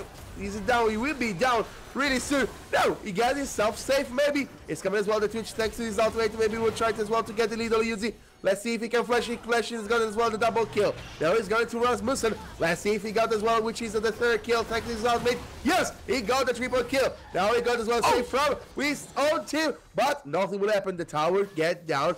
The Twitch and the kill was getting to Talia, who got the double kill. Yeah, go commit jungle with a very nice flick there. Able to find both of the carries of the side of ELF, which means that they can't go for this Baron. They might even lose their jungler here, but the bubble will end up landing and they might turn it around. Kill. Yes, indeed. The kill was getting the shutdown. Got from Flatus. The flash from Mr. Preisler to save himself from the top laner from Aurelia. Let's see if Aurelia can do something thanks as well to this bubble. Now is coming as well. The TP from which is the Morgana. Let's see if they can take something from which is Flawless. Let's see, because this one as well, 1 kill now from Snapmat. Now it's coming as well, which is the Xerath from Little Yuzi. Now it's coming as well, the Aurelia, maybe she got the killer. Yes, he's got the shot down, and nothing will happen till the end. Just a 1 kill for 2 for SRG. SRG again coming out ahead here. It's not going to land out. Let's see. Irelia is really in danger. Sorry. Rihanna is really in danger. Yobius got the kill, but was killed as well, from which All is in. the Twitch, who really showed a big strength, and a double kill for him. And it will show it up as well, and got which is the triple kill for him. No! Snapmat got saved himself jungle. thanks to the shield, and as well. Right now, is it just a stop? Is it break? We have so many fights. Nice stuff. Yeah, we just have non-stop fighting here, as it just feels like there's just so much continuation play from both sides. ELF finding the picks, but then the overstay, trying to get too much damage onto that top tower, and then we saw Flayless just really some mechanical misplay coming in from the support substitutes of ELF. Again, we have to iterate that this is not a jungler player, might not have the complete jungle knowledge or the familiarity with some of the jungle champions. We saw him actually use that dash from the Sejuani to actually try and re-engage, even though very low health, only had the Nami with him as well, and as a result got turned on, losing a lot of positioning there. Then we saw SRG able to get the pickoffs, and then some additional pickoffs, but then All In had respawned, able to run it down mid and then pick up some cleanup kills himself, as now we see some of this gold differential. Again, this marksman pick is going to be the key point for the side of ELF. They have a front to back composition. They have a marksman who is able to output so much damage, and All In is in perfect position here. Ooh, Flyless in the end got the Drake, thanks as well to which is his Smite. Nothing will happen. They was nearby to get a team fight, thanks as well, which is All In Vinder, but in the end nothing will happen. Just maybe we will see something thanks to Flayless, sorry. No, nothing will happen. Just to come back and be ready, because the next Drake will be the Inferno, but ELF are looking towards to this Baron. Yeah, things coming a little bit to a bit of a standstill here. Mostly the reset, trying to set up around this Baron buff objective. And ELF, they are going to have a very, very good setup capabilities for this Baron buff, given the fact that they have 2 tanks. They can face check some of these bushes, given that fact that both of their tanks are at a good position. They aren't super behind, especially this Scion pick, actually looking to build that second damage item as well. So might take a little bit of damage, but has a lot of HP. So it is a little bit of a mixed bag for me. But has now completed the Steric, so will have a lot of HP for these fights. Also has plenty of damage for these fights. It's just a matter of against all this damage, how fast will that HP bar melt? I mean, if you're looking for Scion, the 2 items with the passive really work it out. Oh, whoa, whoa, whoa, whoa. Shockwave used was not connecting, but little Zeko damage is really on point. Oh, damage! Oh man, it's not much damage, and a safe maybe from which is Green Bean. Now it's gonna to break because it's got as well on the bot side. Sorry. Let's see what will happen. Nothing is happening in the end, but really Green Bean was nearby to die. Yeah, Green Bean putting a lot of damage onto the supports. I guess the double support duo of the side of SRG. But then gets a lot of the damage returned onto him, and now that's going to give up a lot of posturing around this Baron buff. as it will be the side of SRG able to get the first play onto their stun. Maybe they onto will the support. go as well because they're going really fast. Collapse! And they will die. Splatman is so much forward. In the end, they kill the support. And right now, Flayless looking to chase. yes, indeed, is going to chase. Doesn't have the God ultimate. as well, which is the binding to save themselves. In the moment, they are Ole. really in the bad spot because they need really to work it out. Oh my goodness, the damage is so hard. It's coming as well, which is the flash from Buff TP. It's coming as well, the ultimate from the Nami. Zera. They got in the moment the tower, the Zerat ult, tried to make some rage, but nothing at the moment will happen. Nothing will happen thanks as well to what is it, the composition of SRG, but ELF. They can try now to catch which is the Baron, or maybe the sneaky peeky try to get Big Yabus and needs flash to save himself, but Olive got killed from which is the Xerath. Xerath will die now in the end of the other team. We'll see what will happen because the Yabus needs really to go forward. They got as well the killer which is on the green beam. Now he's coming as well to the now they got as well the kill. Now they got as well to the side. Let's see if they can do something. He's got as well which is now from the opposite team. He's got as well binding again and now we'll get as well kill. Maybe the Scar's Gate will catch it up, but the kill was getting from Big Yabus. So now they will try to get which is the Seju Annie. Maybe we will see something more from this champion. Let's see if he can save himself thanks to the mana and will catch it up and save himself. It seems like Jungle is going to try chasing. No, there. Collapse is going to come in with the teleport. Rasmussen, let's see if he can do something. Flawless now needs to really to run and don't die. Let's see if he can do something. He's got really chuck it up from all the enemy team. Let's see if someone can try and get the kill. He tried maybe the Araya, and Araya got the kill. But here comes the turnaround from All in perfect position, looking to get some of these resets. Is Yes, find he's two. going 1, 2, 3, maybe they fall. Let's see what will happen because Kamita now he gets something. Ooh, they're healing from, oh no, they're not using from downtown. Got the 3-point and the kill, I guess, All in Vinda. Yeah, but that's going to be a huge swing for the side of ELF, being able to find 3 picks in response to that extended chase onto Flayless. Flayless really burning a lot of their time and even contributing to getting 3 kills for his AD carry. That's going to be a very nice play for the side of ELF as we see the replay here. It really came down to All in getting caught out by Go Commit Jungle here. Right there, he saw the flick, unable to dodge it, didn't have his flash available to him, and it really comes down to the positioning of All in. And really, some of these positionings have been pretty questionable, walking a little bit too far up to Go Commit Jungle. Okay, right now the Drake was getting from ELF. Let's see if Big Yabus can save himself. I think maybe no, the Sterex now is working out. Let's see if he can save himself, maybe get the 1 kill. He got! No! He saved himself! What a great play from the ELF.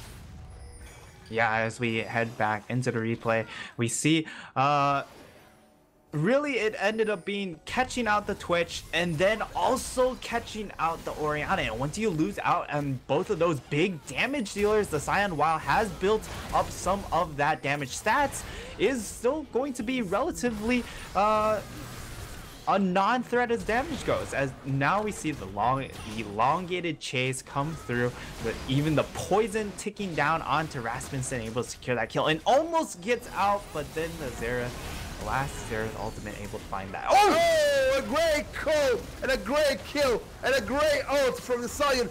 Got 1 kill. Now let's see if they can get as well the second. Now he's coming as well against the Xerath. Maybe get killed. Yes, he will get killed from Buff TP. And in the moment, they are just going back and try to catch maybe which would be the Baron to make them the play in the game. Yeah, now they're going to turn on to this Baron buff. There is vision from the side of SRG with that Scuttle Crab, so they know they are doing it. But the issue is, can they contest? They don't have any ways of really face checking some of these bushes to try and get vision, but they do find the flick onto Flayless. Yeah, Flayless going to get flicked back there, however, has plenty of magic resist and has a lot of HP to boot. So will be in a healthy position. Along with that Ocean Dragon, will make sure that he is going to stay alive there. And the big thing to note was that Inferno Dragon that went down when they also caught out Big Jovius there. That's going to be super important for them because they have All-In, they have Green Bean, they have two very, very fat carries. The big issue is they don't have too much damage outside of that. Again, I mentioned that even though the Scion is building damage, doesn't necessarily have still a lot of damage against some of these carries. And right now they'll use this, seems like he's looking to die. Oh! He's flashing. Now he's coming as well, which is the Talia trying to save his teammate. And now he's coming as well, which is the cover. They have to turn on the Baron. Up. And right now they're going towards which is the Scion, which is really trying to save himself. He's going to die, but in the moment on the top lane, as a nice start set, going to get this. they are going to get the Baron. They need to run to get the Baron and get called back to the This is base. split though. He wants to look for a fight. He really wants to look for this fight. He might get caught out, but the Nami might be the catch instead. They might be looking for Sushi here, but Ooh. Oh! it will be the Nami being able to escort herself out of there with some of that speed buff, some of that healing, and now All-In looking to set up something around in this mid lane. Uh-oh, Rasmussen! Rasmussen now, it seems like he will die. No, he saved himself thanks to this flash. Yeah, but a flash burned from the side of SRG. That's an important flash too, because now you can't engage with this Morgana pick. One of the few tools they have to just straight up proactively engage is that Morgana flash ultimate. However, they don't have that, so they're really going to be fishing for these picks instead. Getting that chain CC, hitting some of that initial stun into then a Talia flick is going to be really their only way back into this, as the collapse is going to be towards this bottom side. Let's see what will happen. Oriana now put his Q and W, and then the mage is so high, and a D shockwave got as well, which is the kill, but there's got the answer on which is the Oriana, and a down. Sneaky Twitch got the kill on the on the Aurelia, and so in the end of the time it's got a 1-for-1, sorry 2-for-1, but commit jungle is a too much forward, and the kill was confirmed from the Sejuani, and a one after another, all team from Serenity Gaming falling down. And it does look like it is all in control for the side of ELF here in this game number 2. They might be sending it over to a game 3, as they do have minions coming in. And they have plenty of damage onto this Twitch. They can finish the game out. The death timers are way too long for this to go on. And so, right now, ladies and gentlemen, ELF got for us a game 3. Yeah, and very well executed by the side of ELF. We saw a lot of messiness in some of that mid-game, but once that Baron play happened, there's just no way for the side of Serenity Gaming Sphinx to really come back. They didn't have the hard engage. You saw the flash being burned out by the Morgana. And even though they were able to get a very nice Talia wall at the very end on to Green Bean and All-In and Green Bean just have so much damage themselves. They were able to cut down these members way too fast for the side of Sphinx to actually turn things around. I mean, they turned around the game really hard, and thanks to the Twitch they got, which is a great call. I mean, what is really important to figure it out is how ELF got the upper forward, thanks as well, which was a better composition. Yeah, their composition was a little easier to execute. You saw the front to back come out from the side of ELF, and it just made it so very easy for them to execute later on in the game, because they could just ult with that Scion.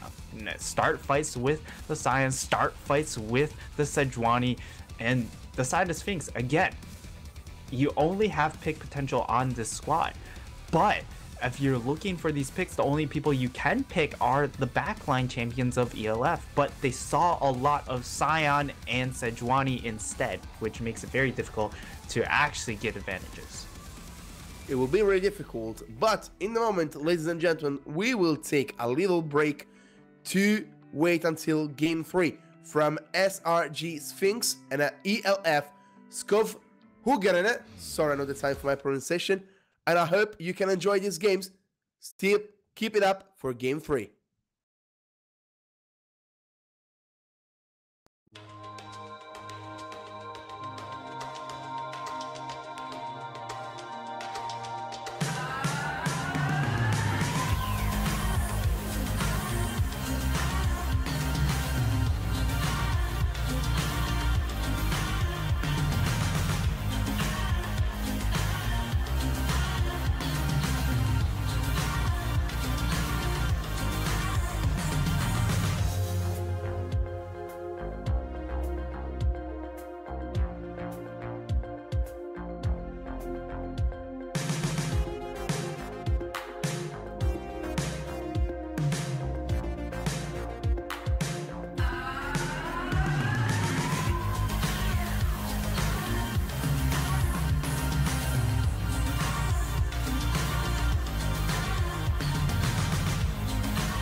The night beckons while you dream.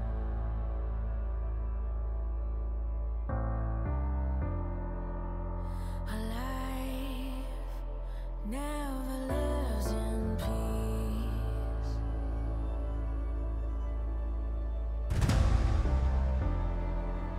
As you stand upon the edge, woven by a single thread,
Ladies and gentlemen, welcome back for game 3 of this amazing series from SRG Sphinx and ELF Skovhuggerne. Here as a play-by-play is a Turian, and with me as a colorcaster, Neustar. Hello and welcome back. We are indeed now into game number 3 of this Division 2 showdown. The series is evened up, but it does feel like ELF has a lot more of the momentum here. They figured it out. They've adapted from game number 1 into game number 2. Sure, there were some kinks in the master plan as they did get caught out quite a few times, but ELF, I do think they have the momentum headed into this game 3.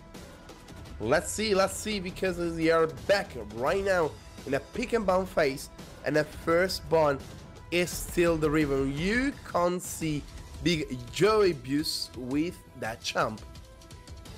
Yeah, Big Jobus definitely not getting his hands onto that champion, at least in this series. We'll see if he is able to get it in future series.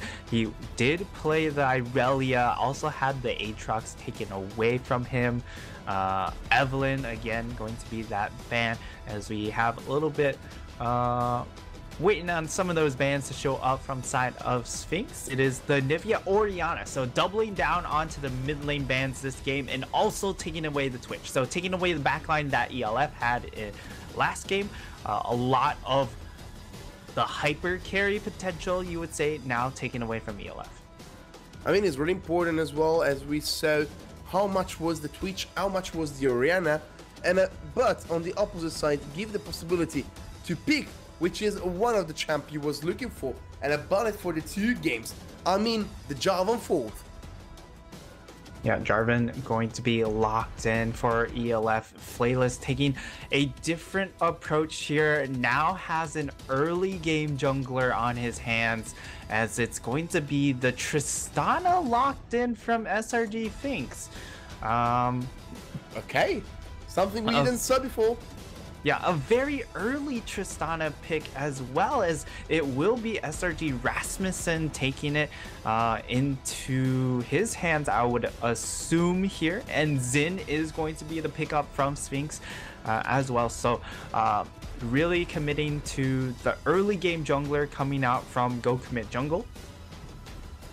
I like this pick. You can really brawl up against the J4, and you can also gank very well early game. Can I have some Kog'Maw in the chat, please? I mean, I think so. I am so much lucky to be in the series. I have so many picks I don't see in a long time in a competitive scene, and then right now I have the Lord of a late game Kog'Maw with us. Yeah, it's going to be that Lulu Kog'Maw duo, the duo of nightmares. The Kog'Maw is going to have so much ability to just really run rampant in these fights. However, that's contingent on if he doesn't get burst out by something like that Zillion with a Xin combination. Put the bomb onto the Xin, Xin jumps on and uses his ultimate to isolate the Kog'Maw, the bomb goes off, and depending on how far ahead the Xin is, we'll be able to one-shot the Kog'Maw pretty readily. So we'll have to be, we'll have to have notice of this combination when we start to get into some of these team fights. As we hit the second ban phase, it is going to be the Galio being banned away from, I would assume, Green Bean. So Green Bean's champion pool is going to be the main target, although you can have this Lulu be flexed over to the mid lane. Let's see, because the ban on the second phase are going through. Yorick and Gallia for SRG are not going to play in this game. On the opposite side, Broom and Yasuo will be our 2 picks we'll not see on the Summon's Rift for the game 3. In the meantime, we know who will be the companion of Rasmussen, which will be the Alistar. Yeah, Snapmat going to pick himself up the cow. In this game, we're going to add a little bit of engage power. So SRG, their adaptation this game has been to give more engage capabilities to their team composition. They've drafted a little bit of engage coming out from the Xin, a lot of early game pressure as well. And then you draft the Alistar, who really can call the shots in these engages. So I like the adaptations coming out from SRG Sphinx. But we'll have to see how the side of ELF finish out their draft. It does look like they want to pick a mid laner. It is going to be the Syndra going to the mid lane and will be the Lulu in the support role. Indeed, Ornn as well on the top side. So let's see who will match up the Forge of God as Horn. Let's see, it's 10 seconds till the end. I mean, you have an early game, really early as a... Oh! Okay, guys, ladies and gentlemen, be quiet. We have a late game carry coming on the top lane. Yeah, and the adaptation from SRG Sphinx is to... Let's not all in on the early game. Let's not all in onto the mid game. Let's all in on the late game. You have the Tristana, you have the Zillion who's going to empower the Tristana, and you also have this Kale who really wants to scale continuously. And on the side of ELF, well, we saw them take a better scaling composition in games 1 and 2, and again in game 3 they are drafting that front to back composition, very much oriented around All-In getting his hands onto a hyper carry. And the side of Sphinx, well, they've seen this plan before, and their adaptation is we'll double down onto the late game. We'll have more late game threats than you. Let's see if you can out late game us this time. But again, it comes down to these junglers. This is going to be very early game focused junglers from both teams, and we'll have to see if Flayless can indeed play that early game. I mean, if you're looking like okay, it's coming to Tristana, you have the Kog'Maw, so ELF coming through the late game, trying to make something work for the Kog'Maw. And afterwards, I mean, you don't see that much in these games. But ladies and gentlemen, we are talking about Kyle, which is, I think, one of the most hyped champ after the rework. We saw what Riot did with Urgot. Well, Kyle seems like to be as strong as much as Urgot, by the way. Yeah, Kale definitely with some of that rework changes. Very strong champion up in the top lane, very hard to abuse, and especially into tank matchups. Really has the freedom to just farm out the lanes, scale very safely throughout the game. We might even see the Klepto to try and scale even faster. The Kale range evolution is based on skill points, not levels. So if you are able to farm up that elixir of skill with the Kleptomancy, it does mean that you save a lot of time in pushing your power points, your power spikes. I mean, so we'll have to see how SRG match up against ELF. I do give, I would say, full advantage over to SRG Sphinx here. They have the better early game jungler, but then they also have the better late game scaling as well. I mean, SRG with the Kyle pick, they got my sympathy. So for the first time on this best of 3, ladies and gentlemen, we are both the caster on the same side. But you, tell me, you guys, what really are thinking? What are you complaining? What are you support? Give us your prediction. Give us who will win game 3. Will be ELF, so put down hashtag ELF win, or in case SRG we got the win and take it out game 3. Hashtag SRG win. Either if you want to complain with the hashtag of the team which you think will win. And right now we are looking forward to, I mean, I'm so excited. We have a lot of late game Kog'Maw. I have a lot of late game, I mean, the queen of late game as the Kayle. I'm so freaking excited. I can't think it. And we don't talking a lot about early game pressure. We have the Xin Zhao and the Jarvan Forth, 2 of the best early game jungler in this game.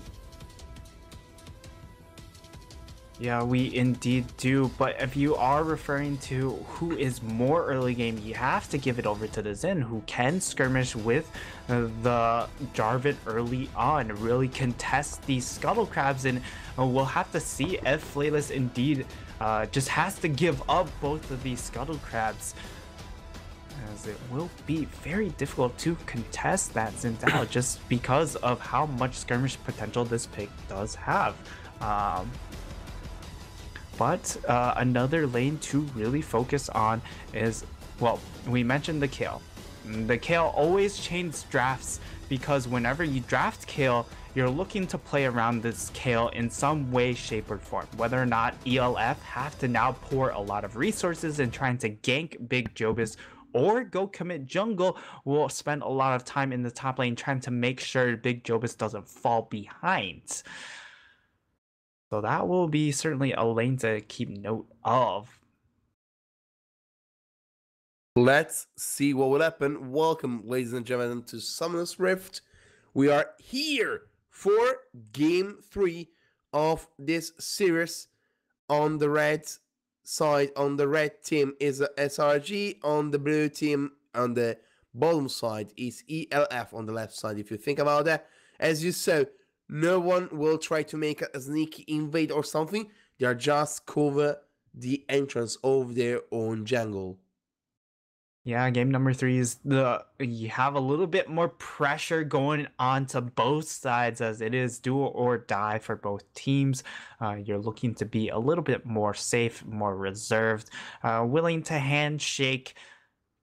That neither team looking for any level 1 plays. However, I would have liked to see ELF try to make a invade to try and get vision, not necessarily look for the fight, but get the vision, get knowledge of where this Xin is starting, because that will allow Flayless to at least secure himself 1 Scuttle Crab. Let's see now. Both the junglers start on the red side, I mean on the red buff, which means that a level 2 gank can happen on both sides. Let's see, Jarvan's trying to move as well. Yeah, buff TP please, might be in trouble already. Yeah, maybe he is in trouble. Let's see, Goku mid jungle, he can go forward as well. He is going forward, he's got the flash as well, thanks to his range as a shorten up, and buff TP need to flash to save his life. Really good things for the team of SRG, who give much more pressure on the top laner of the blue team. Yeah, and they're going to have knowledge that this blue buff is being taken away here. Commit jungle will end up taking the Scuttle Crab in exchange, which I think is still very much worth for both sides, as Big Jobus might get aggressed upon.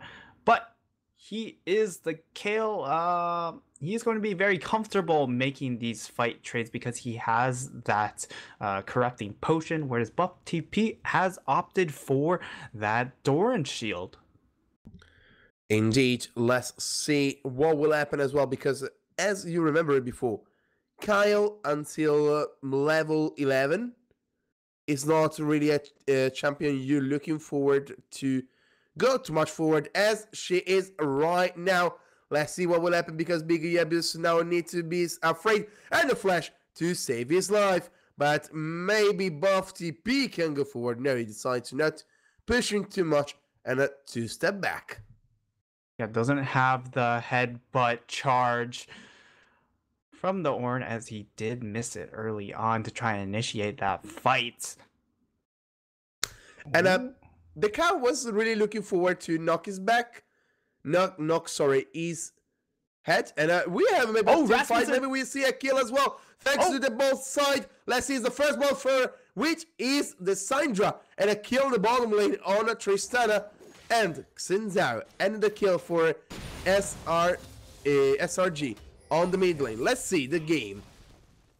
Here we see the gank come in, but Green Bean just landing the combo onto cute little Uzi, able to just clean up that kill before falling down, able to secure that first blood gold.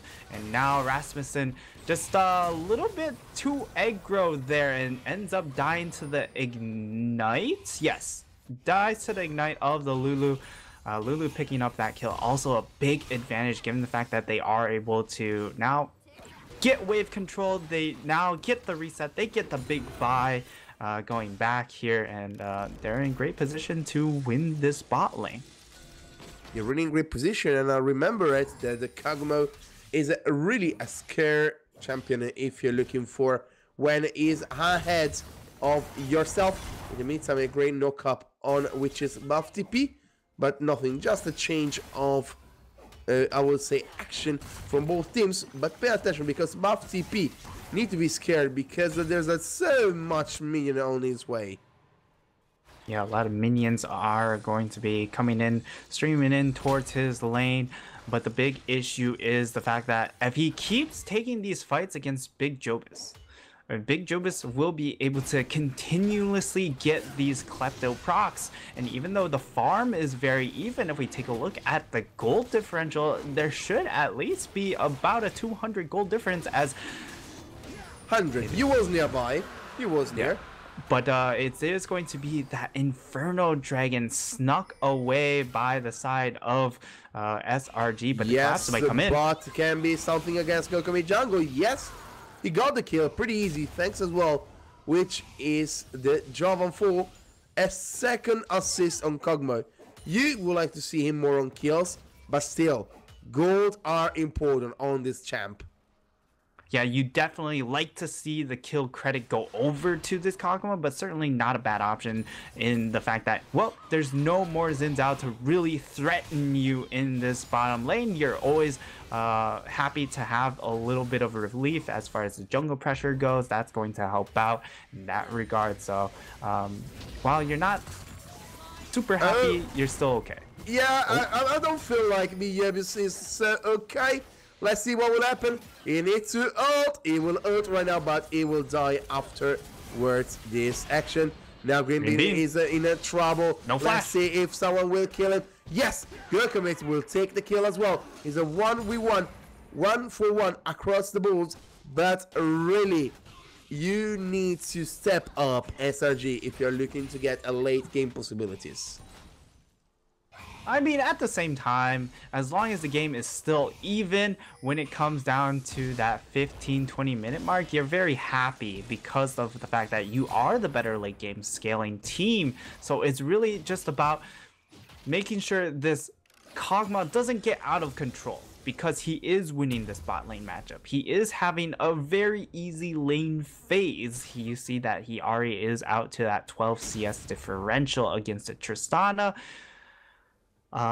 So that's going to be the main pressure point for the side of SRG if they want to try and force something, but it looks like they want to make a play up into this top lane. The wave is out of control. See, because it seems like buff TP has filled something.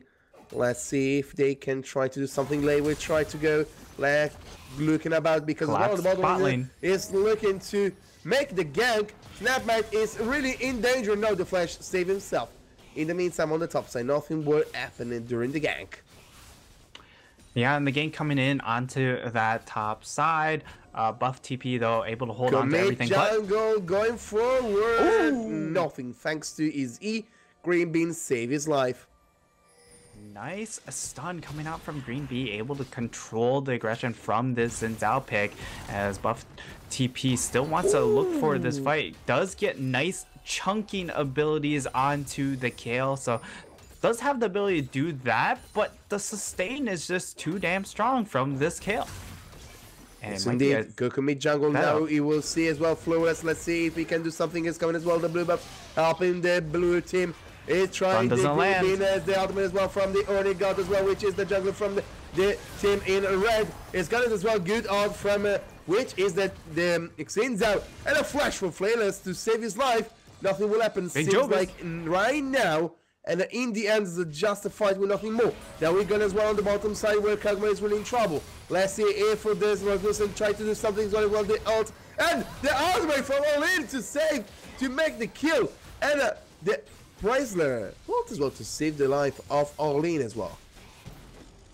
And another kill coming in. This time the kill credit finally goes over onto All-In. So a very important gold coming back towards him. Big Jobus looking to turn things around. Yes, with the ultimate, the justice has served thanks to Big Jobus, who got the kill. The kill coming in, very big kill going over in favor of Big Jobus, as it does signal, well, a little bit of a rival for this kill already in this game. 110 has the Berserker Creeps build, looking for more of that on-hit style of build here. I'm expecting the Bladed Rune King to come out into the Gwinsus, into the Wit's End, but we'll see if that ends up playing out exactly how I say that. The big thing, of course, now that we are 10 minutes into the game, where are each of these laners at as far as the farm, and what's the gold differential? And as we look up and down, there's a small advantage up in the top lane. It's going to be that 10 CS lead for Big Jobus.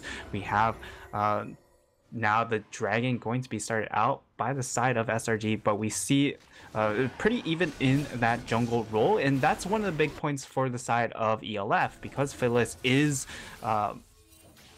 not as experienced on the jungle role. We kind of expect maybe he might fall behind, but it will be that dragon going over in favor of the and as well, SRG. the gank is going through. It's kind of straight on the top side. There, Jesus is going to get killed by buff TP. It's coming as well the kill on the Kagura. It was C because it was safe in the end of the day. Mr. Gurk jungle is coming as well. The Syndra, be aware, because maybe they will try to do something thanks as well to his E. Sorry again. Let's see, they're going through. It got as well, which is the gone nearby to get killed. Sorry, the Alistair got killed as well from the ult as well, or from Gimbin. Rasmussen now needs to hurry and run away. And a TP coming up. Oh, the try? Okay, buff TP please, going in with a very aggressive headbutt. It might end up paying for it, but it doesn't look like it will be the case. As we get to see the replay onto this top dive here. Ultimate coming in from Flayless, and it just sets up for the wall charge from buff TP please. In fact, I don't think he needed to do that. No, he didn't need to walk all the way around. But Greenbean got one kill, but the shutdown going through the Xings out. Really important, because Flayless now needs to step back on his jungle.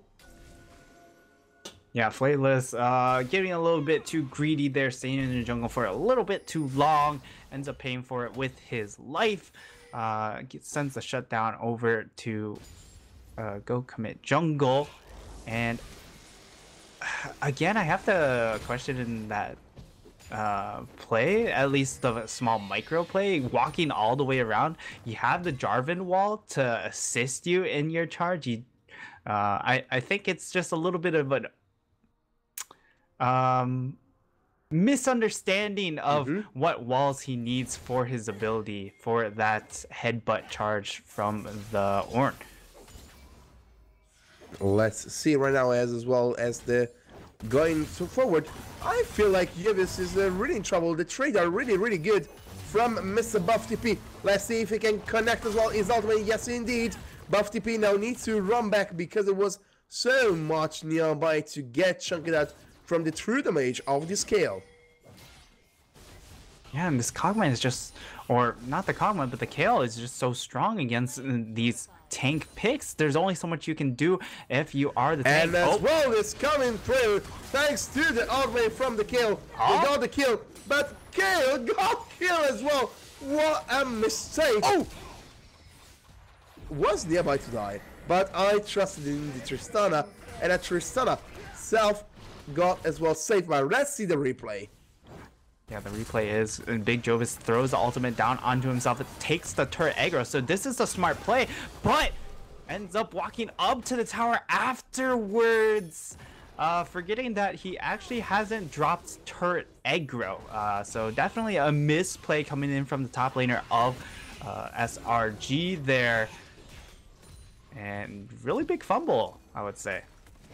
A really big fumble. The tower anyway was got from Team SRG as they got one from ELF on the bottom side, which means we are going towards, and Kog'Maw got straight away the Rage Blade.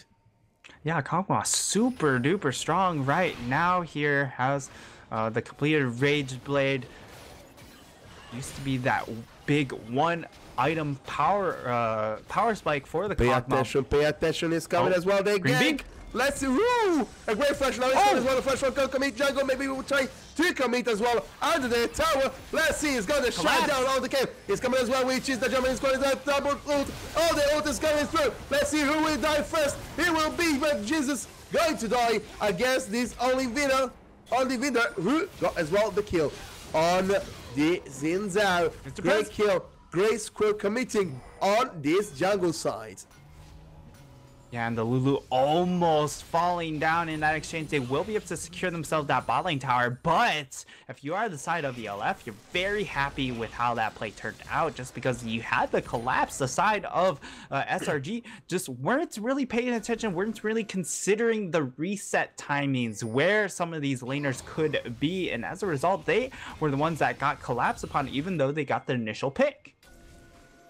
In the moment, ELF, after and not a really strong in the mid. early, he can do so. Oh, lucky Snap Mat. Does it connect with the combo?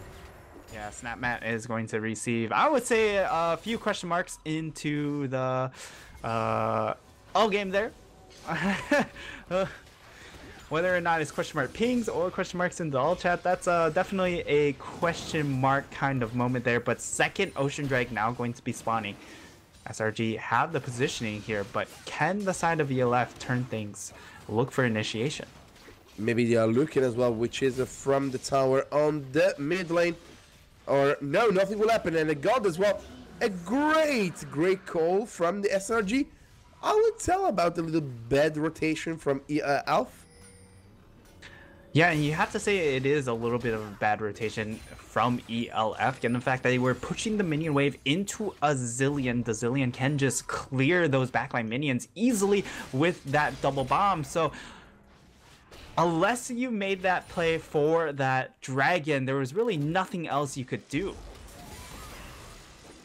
Indeed. Nothing was happening in the face of ELF, but SRG now got as well 3 Drakes. Let's see. Ooh. I mean, that damage in 16 minutes with just one item is kind of really impressive, if you're talking with me.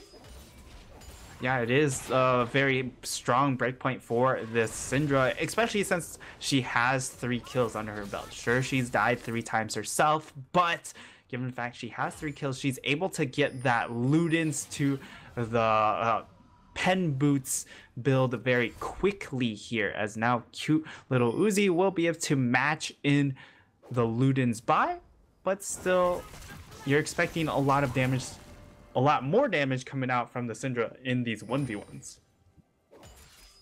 Indeed, the 1v1 for Green Bee should be really interesting. It's coming as well, buff TP. He tried to fight a little bit. Oh, was a really misad place. And so nothing will happen in the moment. Mr. Preisler now need to be scared because the team of SRG can really looking forward to catch, which is the support of ELF. And now it's coming as well, Euebius, trying to make something, because level 11 really important, but not because no, okay, they was beating me, no problem. Yeah, the Clamps would have come down onto Green Bean, but Flayless was in position to help out his mid laner in that regard, and Buff TP unable to actually purchase his item, as he did get stopped by Big Jovis. buying a little bit too far up there, I would say.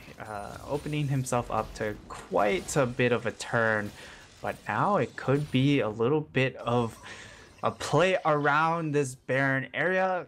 Well, even though Baron isn't up right now, you still want to get vision around it if you think you can do it at 20 minutes. And given the fact that the Kale has built the Blade I Runner will King, say pay attention to the Jovan who need to escape. He's escaping, ladies and gentlemen. Don't be scared. He will not die. He got too many possibilities to escape, but nothing will happen. Just was scared from Jovan, by the way. and Okay. the collapse could come down onto this red buff. Poor Kogmo died really so hard, so fast against this combination. The Fanatic Bush is really on point from Team SRG. Yeah, SRG setting up the death bush. They had the vision control in that area, or there was no vision control, I should say, from the side of ELF in that area. All of their vision is very much focused around this Baron area, and they want to try and set up for an early Baron because they have the Kog'Maw with the Rage Blade. Definitely have the threat of doing a very fast Baron, as Kale is going to be appearing up in the bot lane once again, really just trying to shove out as much as possible, even though 2, 4, and 1 still very, very strong here, as we she hasn't gotten an elixir skill yet, but certainly could be on the tables. I'm in level 11, just for who doesn't know how Kale work. If someone doesn't, it means you don't play League of Legends. Now her passive skill up with levels, as a nice guy said. Sorry. And what is really important to think about, level 11 you have a ranged attack, and after the 5th attack you get as well this true damage attack, AoE, which means now after he will get the second item, I will be scared if I will be ELF, because KO is so strong right now. Yeah, Kale is starting to get to that break point, but now we see a third Ocean Dragon show up for the side of SRG. And if you are the side of ELF, sure, the Ocean Dragon isn't super great for your team, but you really want to just deny the third one. It's coming as well, the out from which is the Ord. He tried to get someone, nothing, he's getting the is coming as well, the team fight is coming as well, the out, which is from the Frailest and as well from the Kokomi jungle. They tried to get, which is one of the teammates tried to get the kill. He got the kill from Big Yabus, great call from the teams in blue. Now they're going to get something more, they're trying to see. Let's see, maybe it will be a 2v1 for the teams. Is gonna win the kill. No, it's coming as well. The Cog Bite from which is the Kog'Maw, a second kill. Now maybe we get as well the third kill. It's a triple kill for them. Now they're catching up, which is the fourth person. Let's see if they got Little Uzi. Let's catch up as well again a little bit. Let's see. Yes, it's a quadra kill for Olivinder. All-in just taking complete control of that dragon fight. This Lulu Kog'Maw combination is absolutely disgusting, as we get to see the replay onto the Dragon Initiation coming in from Buff TP Please.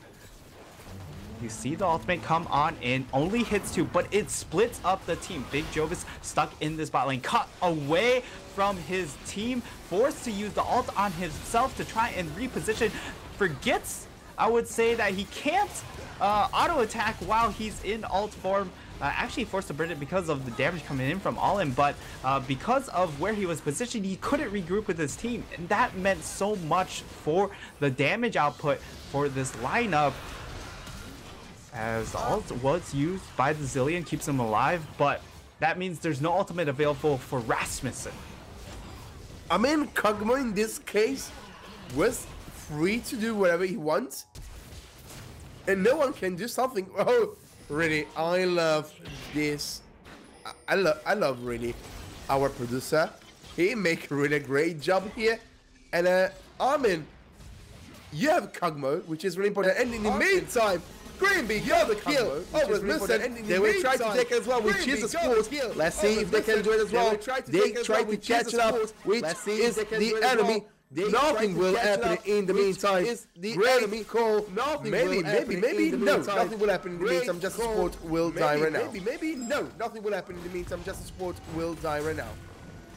Yeah, and we are going to see a replay on this catch around this Baron. We are going to see a replay on this catch. See around this Baron. Ord ultimate use able to get the knockup onto Rasmus. Ord ultimate use able to kill there, and then Greenbean he is able to get the kill there, and then Greenbean he finish off. No, wasn't able to finish off. I wasn't super paying attention to the live action there, but the kill onto Rasmussen is very important because this Tristana is 0 and 5. Because this time they've pivoted away from the full support bot lane, going for an AD carry, but it hasn't paid off this game so far. For an AD carry, it doesn't pay so far. In the moment they try to pick it up, maybe someone thanks as well to which is their position. Let's see if they can pick up that which is the Syndra. Maybe thanks as well to Gokumi jungle.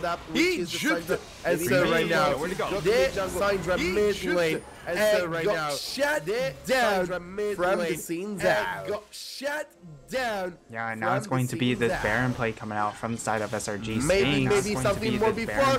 They will try to catch which is the TP, but he got killed. Thanks to the base out here, which is really disgusting. Really, maybe we'll see something more. Let's see if Morgana. Sorry, if Tristana can do some more damage stacks as well to the guy. Yes, indeed. They got one kill. Maybe they will try to get the second and third. No, nothing will happen. They just slow down. They don't want to try to die after the counter. The re-aggression. They don't want to try to die. They will try again and again. Let's see if they can do something.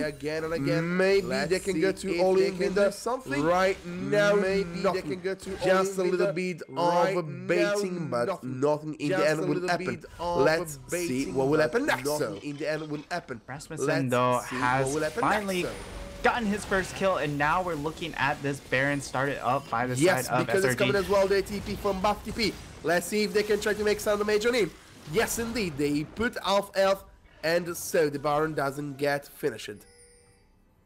Yeah, and there wasn't really much of a chance for that Baron to actually get finished there, as they kind of started it up, but the immediate teleport coming in from the buff TP please means that they didn't have any time to consider if the Baron would be low enough for them to just all in try to finish it and then try and get away.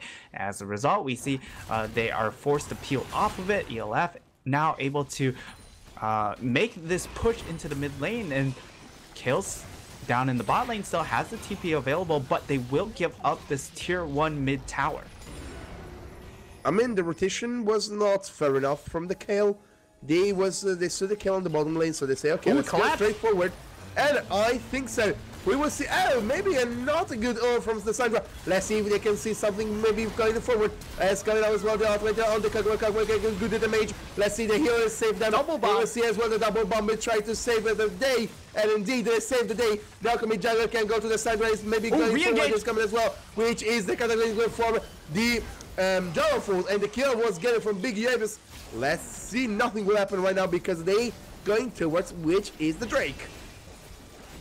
And they're going to turn onto the Drake, and that is going to be a Mountain Dragon going in favor of SRG. A well organized play there. Just to it really was the side of ELF getting a little bit too excited. However, we saw the re-engage coming in from Flayless onto that bottom ramp area by the blue buff, and it was just too far forward.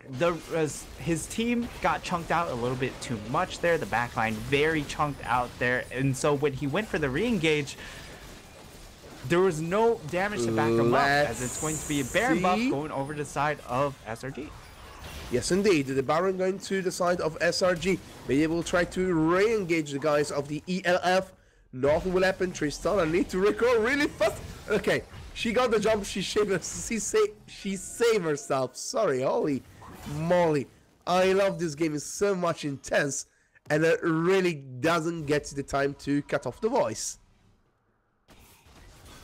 Yeah, and it's going to be that Baron buff secured up by SRG.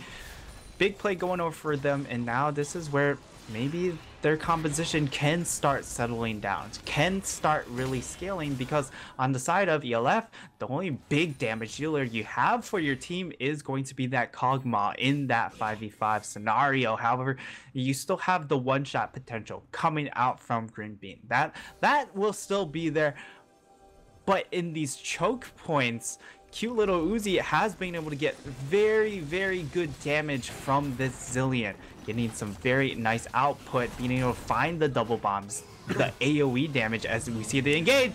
It's coming as well, the ultimate from the Orn. I don't have the time to talk, and Kog'Maw already chunked it up, which is the Tristana. A good play from Orn.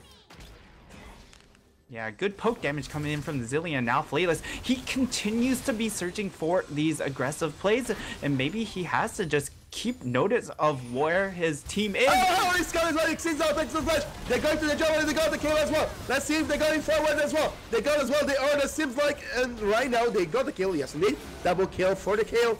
And I'm starting to feel really sorry for ELF, because from one way you have the Kog'Maw, on the opposite side, what a beast is the Kale. Yeah, this Kale is very, very strong, even though didn't have too many kills before that fight happened, was sitting at 3 and 5, now has 3 items. The 3-item breakpoint is very, very big here, as you have 2 on-hit items in the Nashers, in the Blade of the Rune King, and then you double the on-hit effects coming out from this Gwynsu's Rage Blade.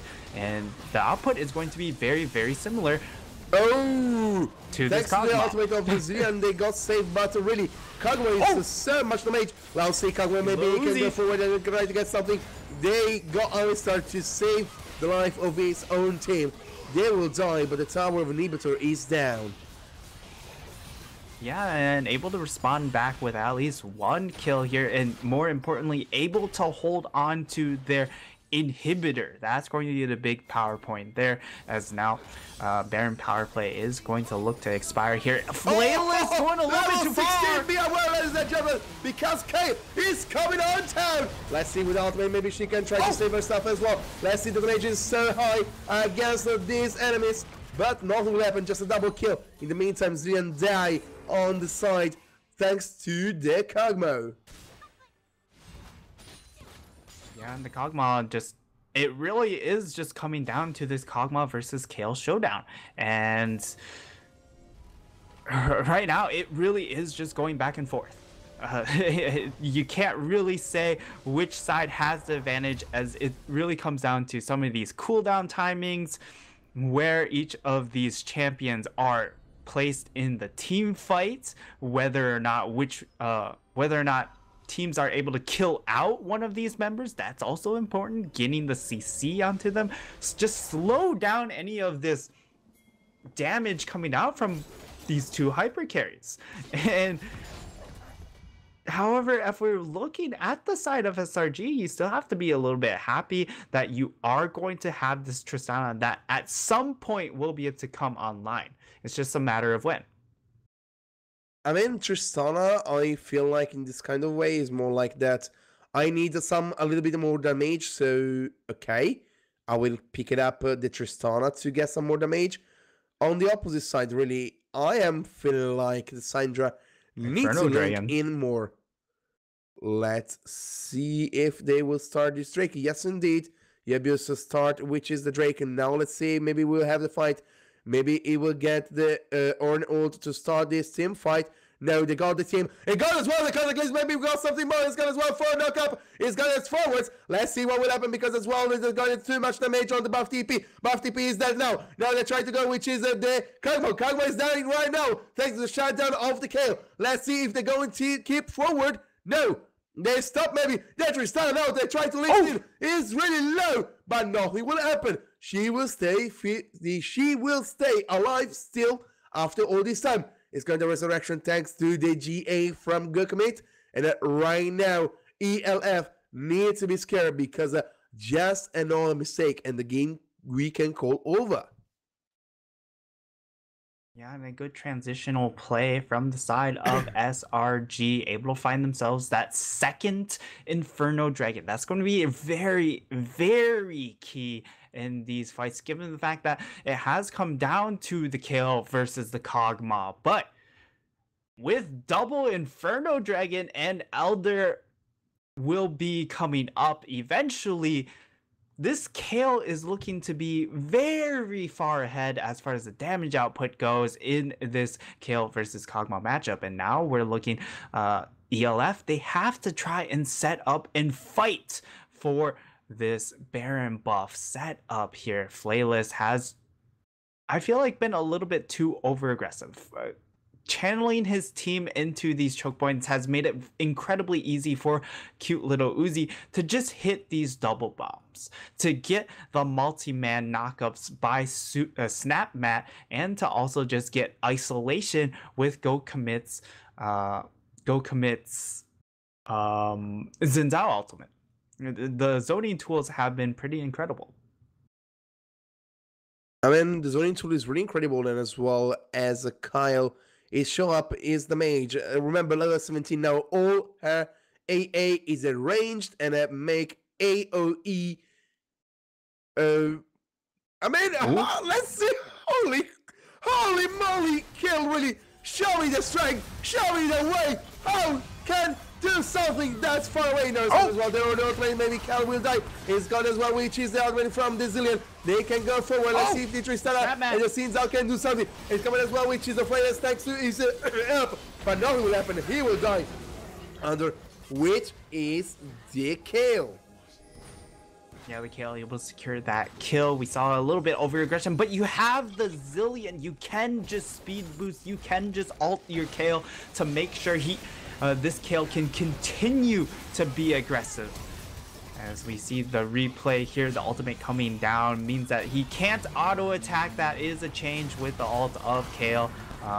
If you ult yourself, you can't auto. So a little bit of damage missed out there, but Snap Mat, we saw the missed headbutt pulverize would have secured the kill on the all-in. I feel like they would have been able to finish the game off of that, but they were able to find the jungler still, and because of that, able to secure themselves a very easy Baron buff. I mean, they got Baron buff. They would like to entertain us a little bit more, but be aware, you are behind in kill, not in gold. But right now, Kog'Maw is really a monster, thanks to all his items. Let's see what Team ELF can do. Yeah, and while All-In is very, very strong, he has that Lulu to help him out in that regard. It just feels like the front line from the side of ELF are just too aggressive. They're just far too deep, and they just don't stand a chance as Green Yes, Bean... indeed, because they got straight away the kill. Oh, this Syndra.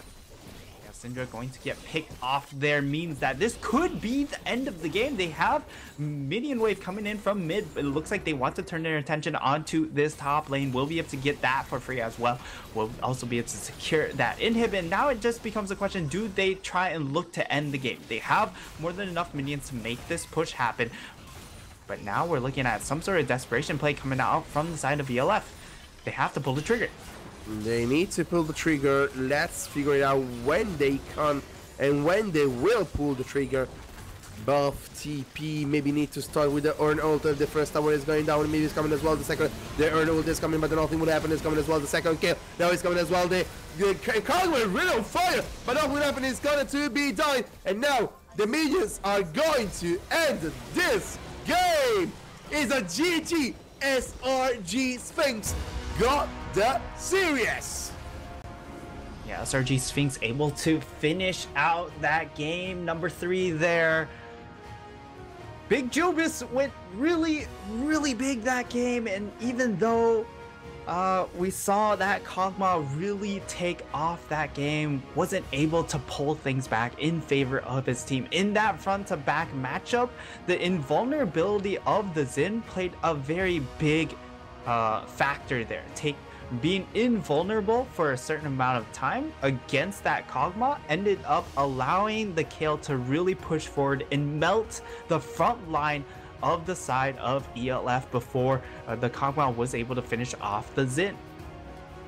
I mean, I was feel like that in the end, as you said during the cast, the front line was too much forward and doesn't get to wait, because I got the feeling that in the last fight, the last team fight, you saw as well, as they wasn't on point all the team together.